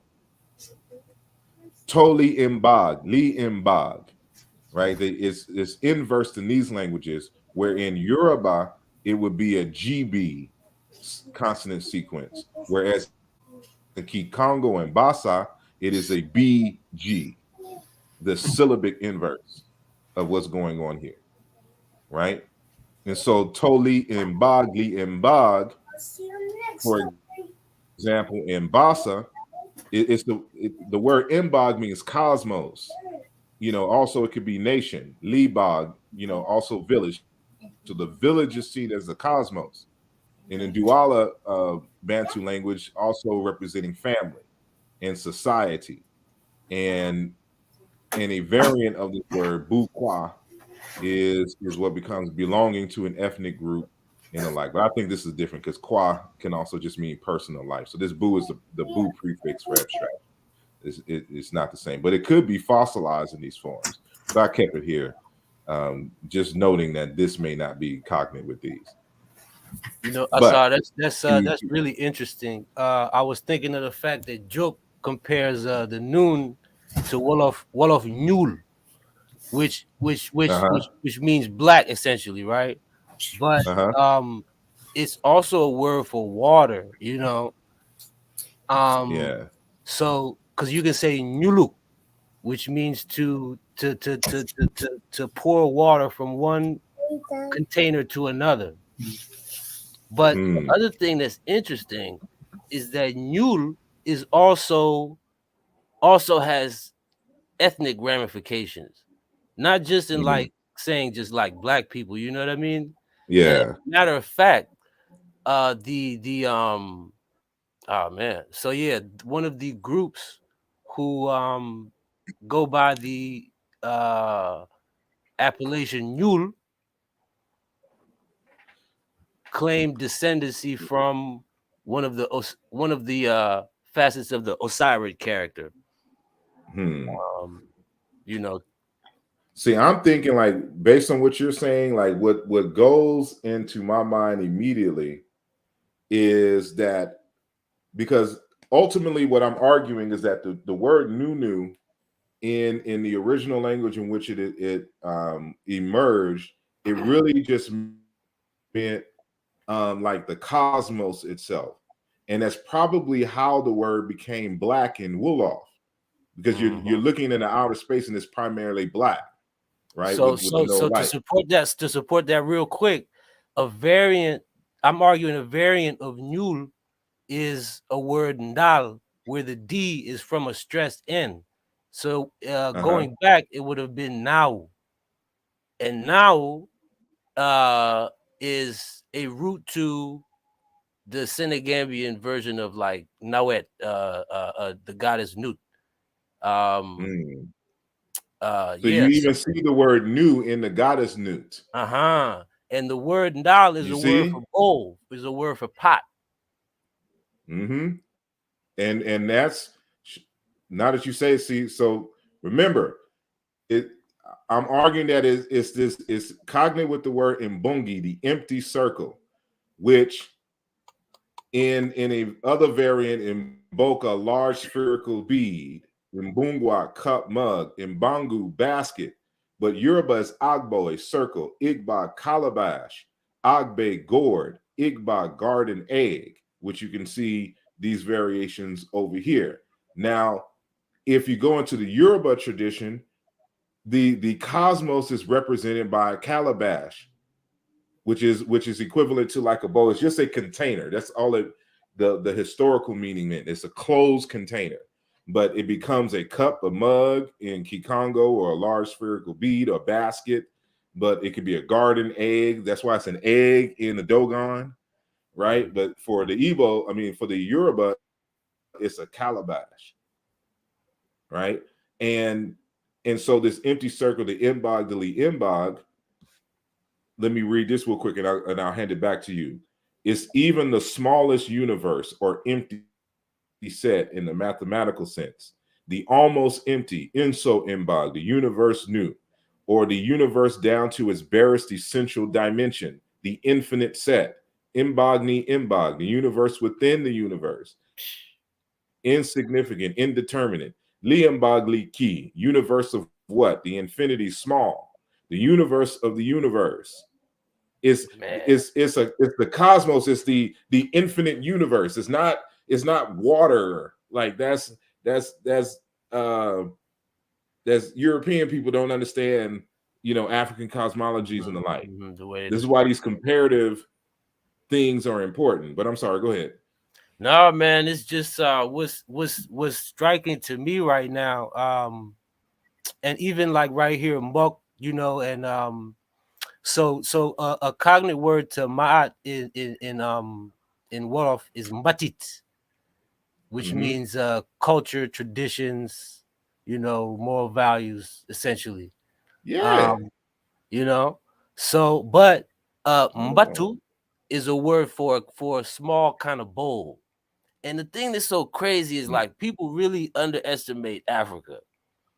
But excuse my French, but you gotta watch out. Whenever you start to underestimate niggas, man, you are missing out on very crucial parts. So in any myth in Africa, you could see a passage where somebody is passing a bowl to somebody or Mhm. giving somebody a bowl, or a bowl may be on top of an item isolated somewhere, and you may think that that's just a bowl, but to other people who have been informed, um that has very deep meaning. And like you said, wherever I've seen it, it has associations with the known universe, with the world.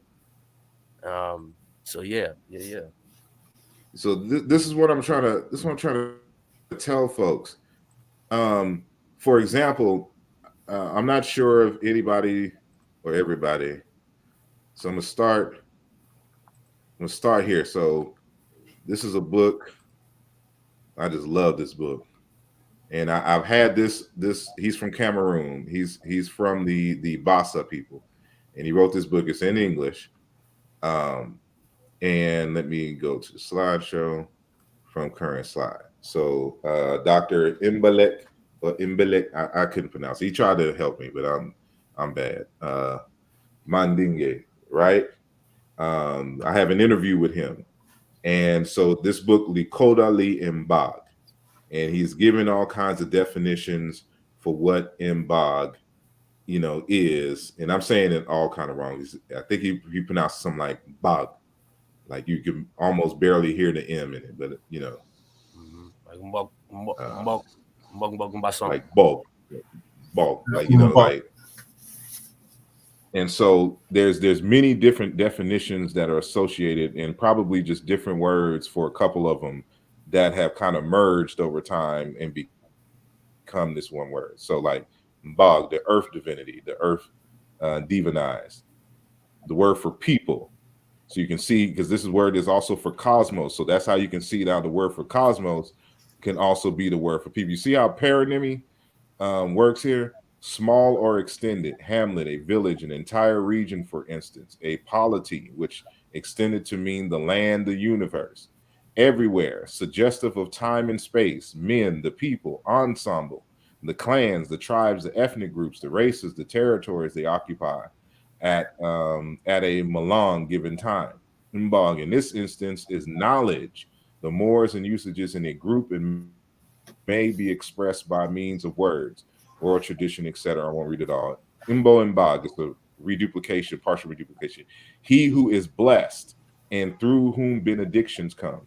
Imboji, a witness, slit marks, a kind of counting system, right? So there's is it's a wide range of meanings. Some of these may be, connected linguistically, others may be by chance, but you can see that this word is used, and it can be imbak or imbak with a K, interchange. So in this dictionary, from when I got this from, they have this phrase ligui lit imbak, culture.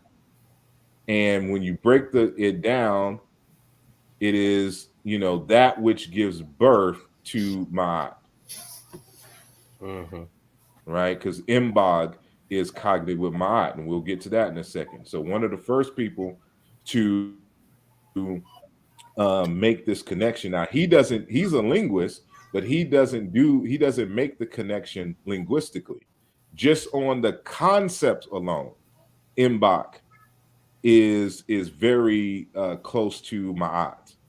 And so this is, the great Pierre Omindiji. Y'all may have heard me mention him a couple of times. Uh, he wrote an essay titled Egyptian Ma'at and Basa Mbak, Notes for a comparative study on a few the fundamental constitution of two African civilizations, right, in French. And there's another individual who also made this connection, Michael Eon, Egyptian Ma'at and Mbak, or Basa Mbak, right? And these are both regulating principles of the cosmos, which is, stated in the title of this, right? So, he gives the meaning of the root Bach, meaning gathering or leveling or sift or even develop and establish. And then Mbach, universe, time, stand, container, the laws of nature. Like all of this is the meaning of it, right? But then here comes Brother Asar Motep. You got to take it a step further, right? Let's see if there's a connection here linguistically. I love sound laws and the like. So when you can see the correlation, I think yeah. So I just gave a few examples here. So this is, you know, a larger comparison, but for the sake that so y'all can see it on your screen, here's just a few. For example, bulk, gathering, unity, and then embed, whole entire. In Egyptian, this concept, because it comes from a root meaning to tie, to bring together, to tie or to sweep together, right? With the M prefix is nominalized into the word for rope. But ma'at, unifying principle that holds all of creation together. And then ma, to put together, to tie. So, and here's the source material for it. So you know that I'm not making this up. So you have ma, to put together, to tie, and then in nominal form for rope, and then as a principle, the unifying principle that holds all of creation together. So gathering, unity, whole, entire, right? You can see the correspondence. Ma'at, level, balance, bulk, leveling. Marahu, we say ma'at, but that's not really how it is. Marahu, wind, breeze. Marah, to sail, and buck, wind, right? And here's some I other think ones, like base, my base, inbox, stand, container. My orderly management, orderly harmony, imbog or ebog, structuring, arranging, ordering, grouping together harmoniously, order, structure, etc., etc. So when this is how we know it's different groups, because the word, remember, we've already connected. I don't know if I did it in this slide.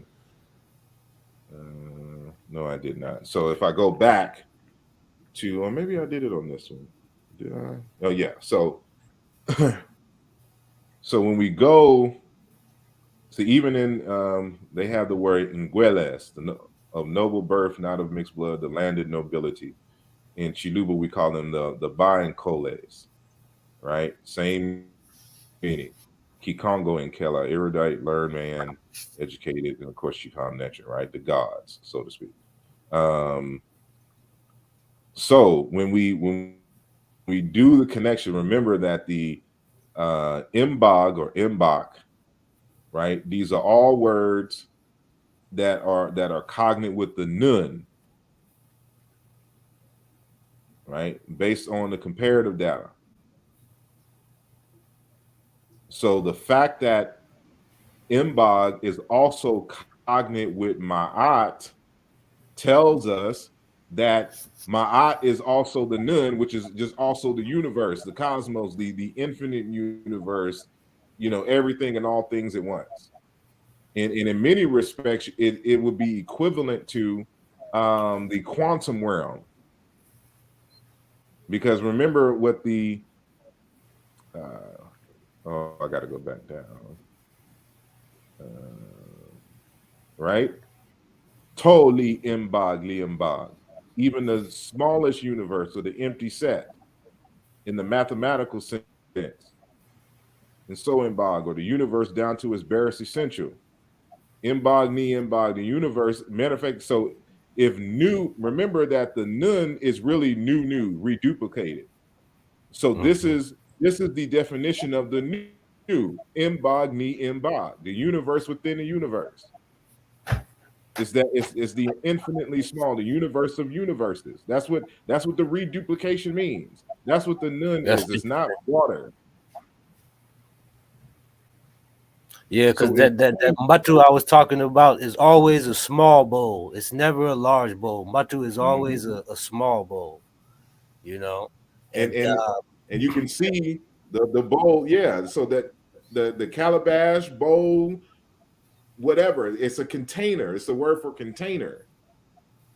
The new, like it gets deep. yeah, man, man. I even argue that you know, not really, but there's Ron English who ties Benjamin Banneker to either the Dogon or the Wolof.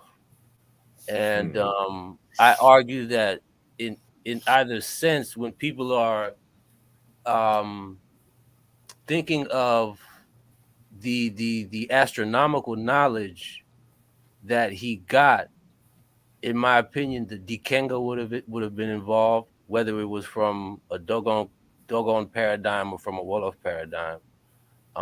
And within that, because you have to think about it's a whole conception of the universe, and it's not just, you know, these 4 points, you know. It is, but there's so much within that, you know. It's an elaborate concept, at least from what I'm getting from the literature, you know. So when I hear Ron English tie that to Benjamin Banneker dreaming of the the Quinchucks, saying that it's a place for the soul to be displayed. That very much reminds me of descriptions of the Dikenga and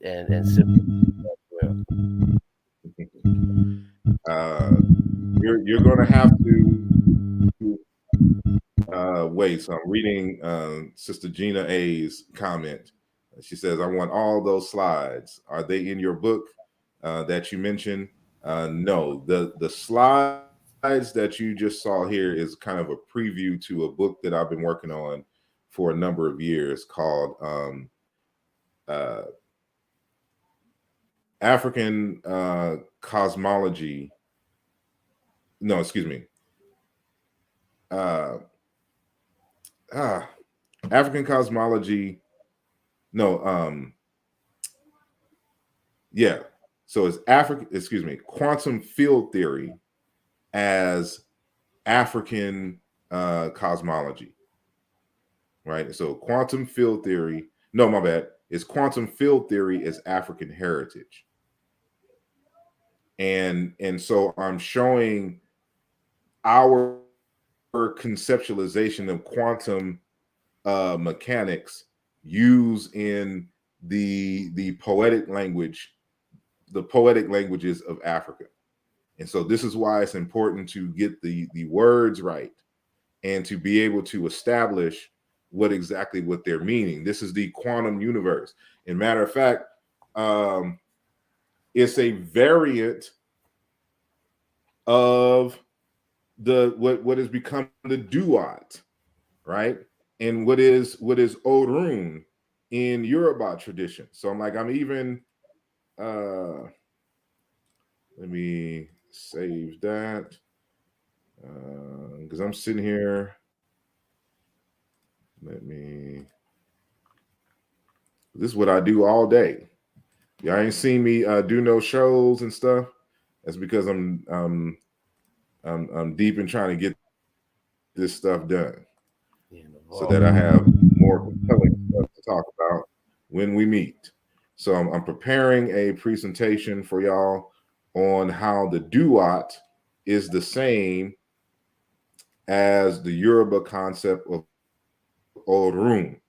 And so we're going to go and expand in Orun, because they say Orun means heaven, but that's not what Orun means. Orun is the new. It is the it is the duat. Because the duat is just a variation of the word new.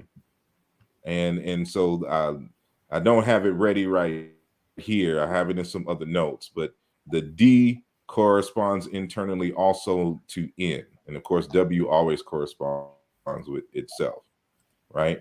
So sorry I don't have this in a PDF form that y'all could see more readily. So let me just make it more full screen, right? So that, can y'all see that better? Those of y'all on the panel, is that? Yeah. Yeah, it's very clear. Okay. So, you know, the word, we say duat, but again, I got to remind folks that W is a semi-vowel, but it's a consonant, is used as a consonant, and this is the R sound, which is dropped for the most part in Yoruba. So we have in Yoruba the word ru, to rise as the sun, to spring up, orun, above, up, right? And this is the verb, because this is, when it's in verb form, this can be a verbal suffix, right? It's equivalent to one of the L's in the Bantu languages, right? Then we have, you know, the dua, the word for star, which in Yoruba is iwawo, star, or orun, meaning sun, day star, right? Dua word, deified royal beard, irun, hair. Wherever you see the, I bolded it and put it in red, so, and then put the sound correspondence. So I'm saying that Egyptian D corresponds to Yoruba R, and Egyptian W corresponds to Yoruba N or zero, meaning that it was dropped, right? So, you know, dua, to praise, to worship, praise. In Yoruba is yin, to praise, iyin, praise. Compare erun, the dry season, iyan, famine, right? So I'm putting this here so y'all can know that the R turned into Y. So in this word here, erun, the dry season, it was palatalized because of the I, just like that same I is in front. It weakened the R and turned it into Y. So because the R was in between these two vowels in this particular instance, it became Iyan, famine, right?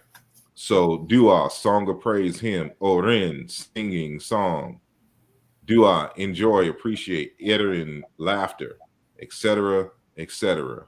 And we can go on. So that's when we conclude that duat, the region of heaven where the sun rises. They say aurum, heaven, sky, cloud, firmament regions above. But this is kind of a more modern thing. This is really dealing with a certain type of realm, you know, from which the physical realm emerges, right? And so, you know, with this being W also, remember I said that the W can come from either the B or the M as in Mary sound. So as a test to confirm that it is consistent, we can see DM in the word for, so for example, in Egyptian dim, worm, in Yoruba is aran, worms in a man or a beast. Dim, to pronounce a name, to mention by name. It is the cognate is like for this word ran, to communicate as fire, to command. Irin, conversation. The word for rin in how should I say? This is a dialectical or a different language variation of the word rin, meaning name, because it comes from a root meaning to mention or to remember. So it's stuck in this word, the word, because you're not going to find it meaning name per se, but it helps you in terms of what it means to remember. So a name is that calling that helps you remember things and people, of course. And so, you know, I have a whole proof of this and the like. So dim, to sharpen, to be sharp, to pierce, to penetrate. Lu, to pierce, perforate. Ran, cut or wound, as in an instrument. Demer, to bind together. Ran, to sew. A colorful apron. Iran, sewing, seam. Idemi, high quality linen. Ran, to spin, twist, cord, align, because of course you got to sew the cloths. So it comes from a root meaning to sew, and then it's nominalized here in the form with this prefix, talking about a particular type of linen, right? And it goes on and on in terms of the correspondence. So everything is sound, and so I don't have this. These are just the notes right here, but I'm showing that when I go into the comparisons between the DW and NW, you'll see that the NW is whatever language group that originated is their version of the duat, or the more grander duat. And this being, so now when they come together, this becomes a smaller region of the particular cosmos where human beings live. Where human spirits live. Now, in the Yoruba, they have different Oruns where human spirits live, and Orun where non-human spirits live, right? That come into the physical realm, and like the duat, the Orun can be up above or it can be below the earth.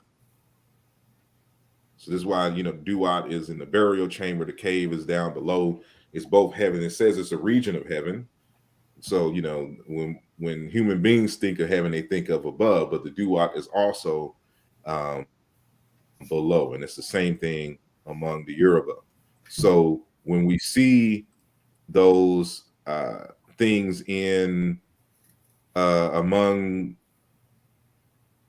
for example, the Basa, like when we put all this together, we understand that the word nunu, or the noon, really is, in scientific terms, there's really no other better way to describe it, the quantum realm. Right, because it's a world of potentiality and which they already see a design to. Exactly. So let me stop sharing. Boom. And who did we lose? That was Panther earlier. That's right. So let me see. You have anything to add? I don't know if there's a cognate, but there's also the concept of oriki, which is like a string of praise names, and then the word name itself is oruko in Yoruba. Yeah. Now, Oduyoye, in this text, he argues. Matter of fact, let me just go to it. I feel like they use the name. They use the names to tap into potential destinies, like the quantum realm. They try to certain qualities and destinies out of you by giving you a name. Yeah, the fundamental idea is that the spirits have to actualize in this realm, and the way of course, Oludumare or Runmila is in control of that aspect of creation. But as human beings, we can bring some of those spirits into actuality by calling for them, invoking them in a certain type of way, right? And so this is what they're talking about. They don't have the sophistication. They don't have a large hadron collider like in Geneva, Switzerland, but the fundamental concepts of the quantum realm or the field, and that's why I specifically titled quantum field theory, because it is the field is the agitation, the particles are agitations of the field. You know, something has to shake it up. And what the ancients were saying essentially the same thing. So when they say the nun and they're using it as water, they're trying to say that this is a field. You know, it's a mass, like, you know, field. So, you know, the ocean is the liquid version of an open land field, and we use these as the metaphors, right? But, and I can't find it right now, of course, because I need to. And, you know, the universe just don't want to work with me, ancestors. Like, don't give them the page numbers. We gave it to you, so you can be a gatekeeper of the information. In a con, there's a word empower, which means like a meeting in the grove. Like that's the same field, the container. And then Ebo, Yeah, Agbo, forest containers. I'll find that later, because now I'm thinking of, for example, let me go to YouTube real quick. I have something saved. See, even when the quantum physicists have to try to describe the quantum field, they're using the language of the ancestors. And I'm gonna show you this real quick. I just don't remember, however, what the exact timestamp is. So let me, is it in my watch later on YouTube? I need to just download it and excerpt the clip so that I have it ready. Get it ready, ready. Get it ready, get it ready, get it ready, ready. Here we go. Quantum.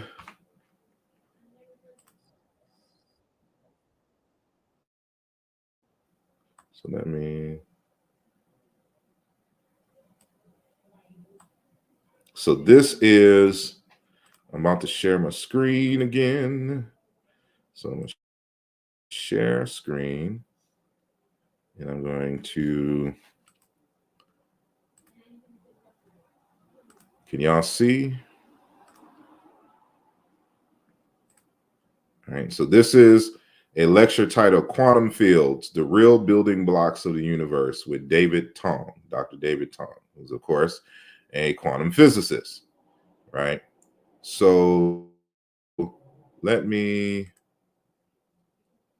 and I'm going to play a little bit, and I'm going to pause it, and y'all tell me, can y'all hear it?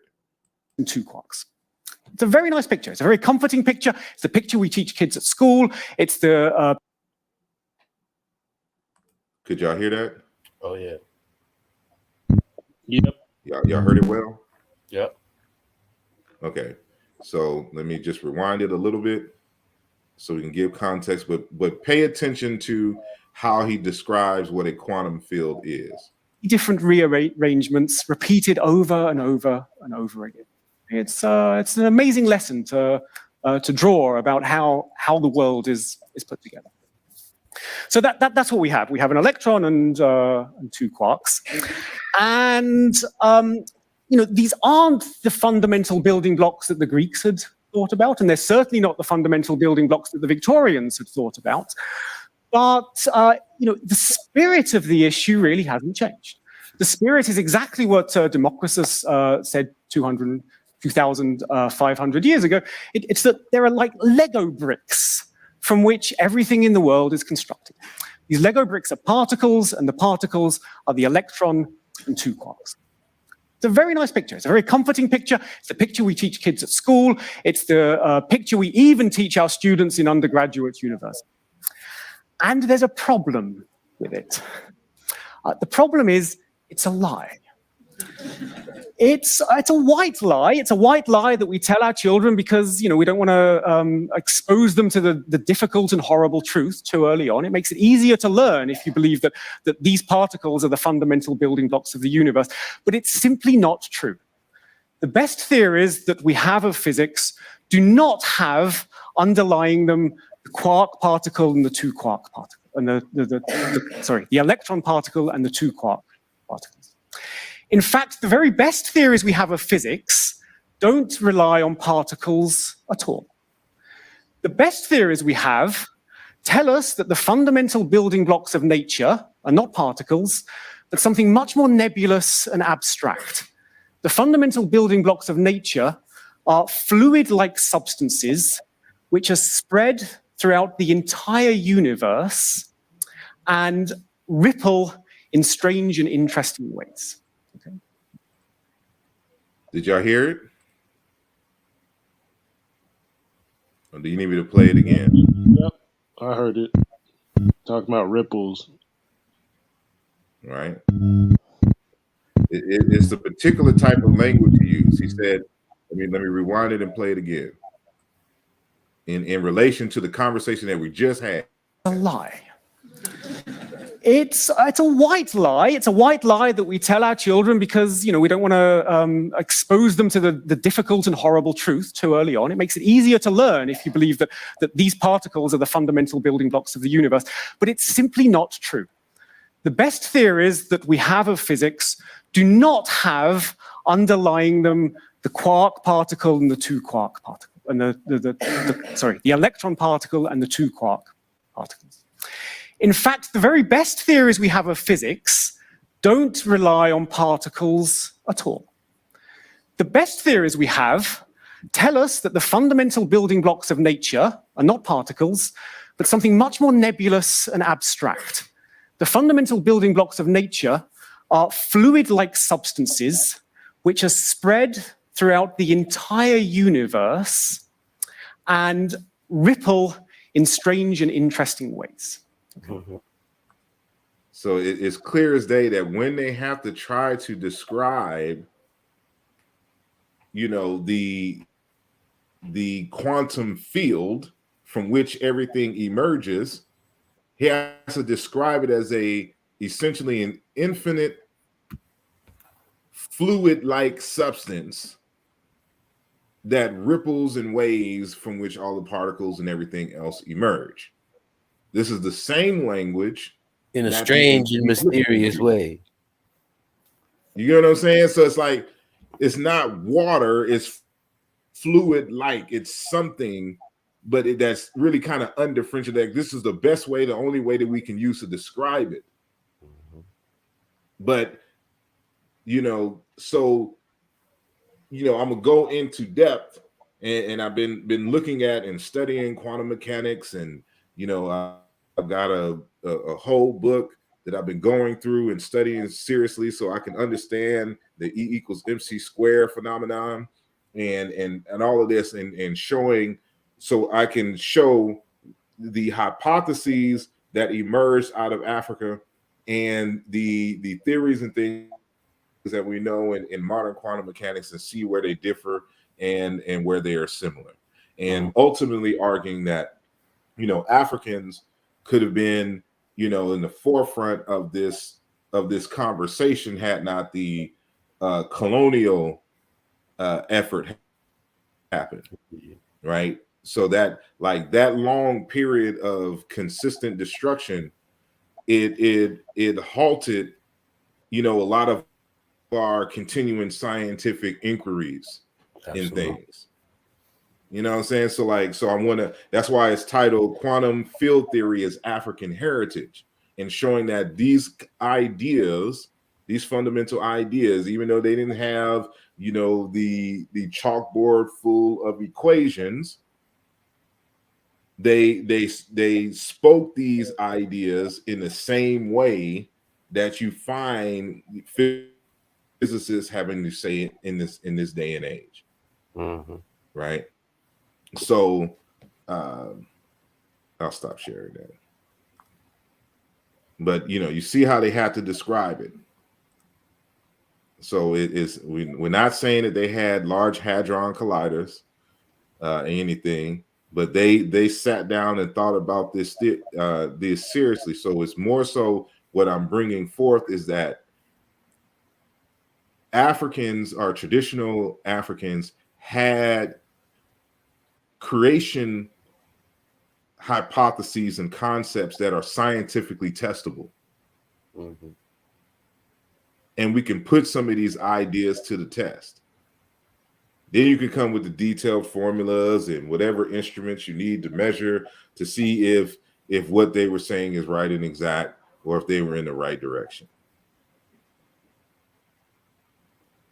You know, but somebody has kind of pointed out that it is, well, he said he's been rocking with me for 5 hours, but technically I've been kind of going for 6 hours because the other 2 hours for the other show. And so it's been 4 hours on this particular episode, and it's about to be 9 p.m. or it is 9 p.m. now, Eastern time. So I am about to end this conversation and just want to say thank you to each and every one of you who listened to the program and, you know, who've been rocking with us this long, or some of y'all who just came in. And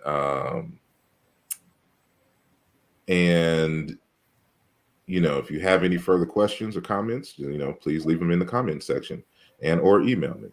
And any last words? I'll go with Brother Okeke, and then we'll end with Brother Chedo. I had some comments I wanted to add earlier, but I'd say I'd like to thank you for having this program. And I meant to say when you were talking about the Zulus, but there's a link I posted about the Songhai people possibly being a priesthood of pagans.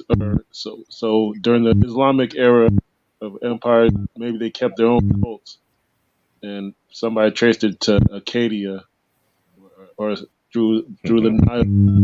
You know, their Nilo-Saharan, they traced it to the Nile. The Tunka title, the Songhai title, they said it's a priesthood, so a dynasty who kept their own cults and maybe expanded to become an ethnic group. That's what it was proposed. Posted the link, but that might be true. I don't know. Yeah, I have to go through and scrutinize it heavily, you know, because everybody be trying to connect themselves to the Middle East. And may not have any solid background for it. So yeah, that's something I'll have to check, because you know, even Dr. Maega says something similar in his text that I have to look at more closely. So, but yeah, I do appreciate you coming on and contributing to the conversation. And now, Brother Zuchedo. Yeah, man. I always appreciate the builds, man, and looking forward to the next one. You know, I'll keep my eye out for whatever you got coming up next, and I won't take up too much time. All right, no doubt. And thanks to each and every one of you who have been rocking with us in the chat, no matter your length of time, and for your questions. If I didn't get to your questions, I do apologize. We just kind of in the moment, in the spirit. And so I do apologize for that. If it's, you know, pending, you can hit me up in the comments or send an email to me. And with that, until next time.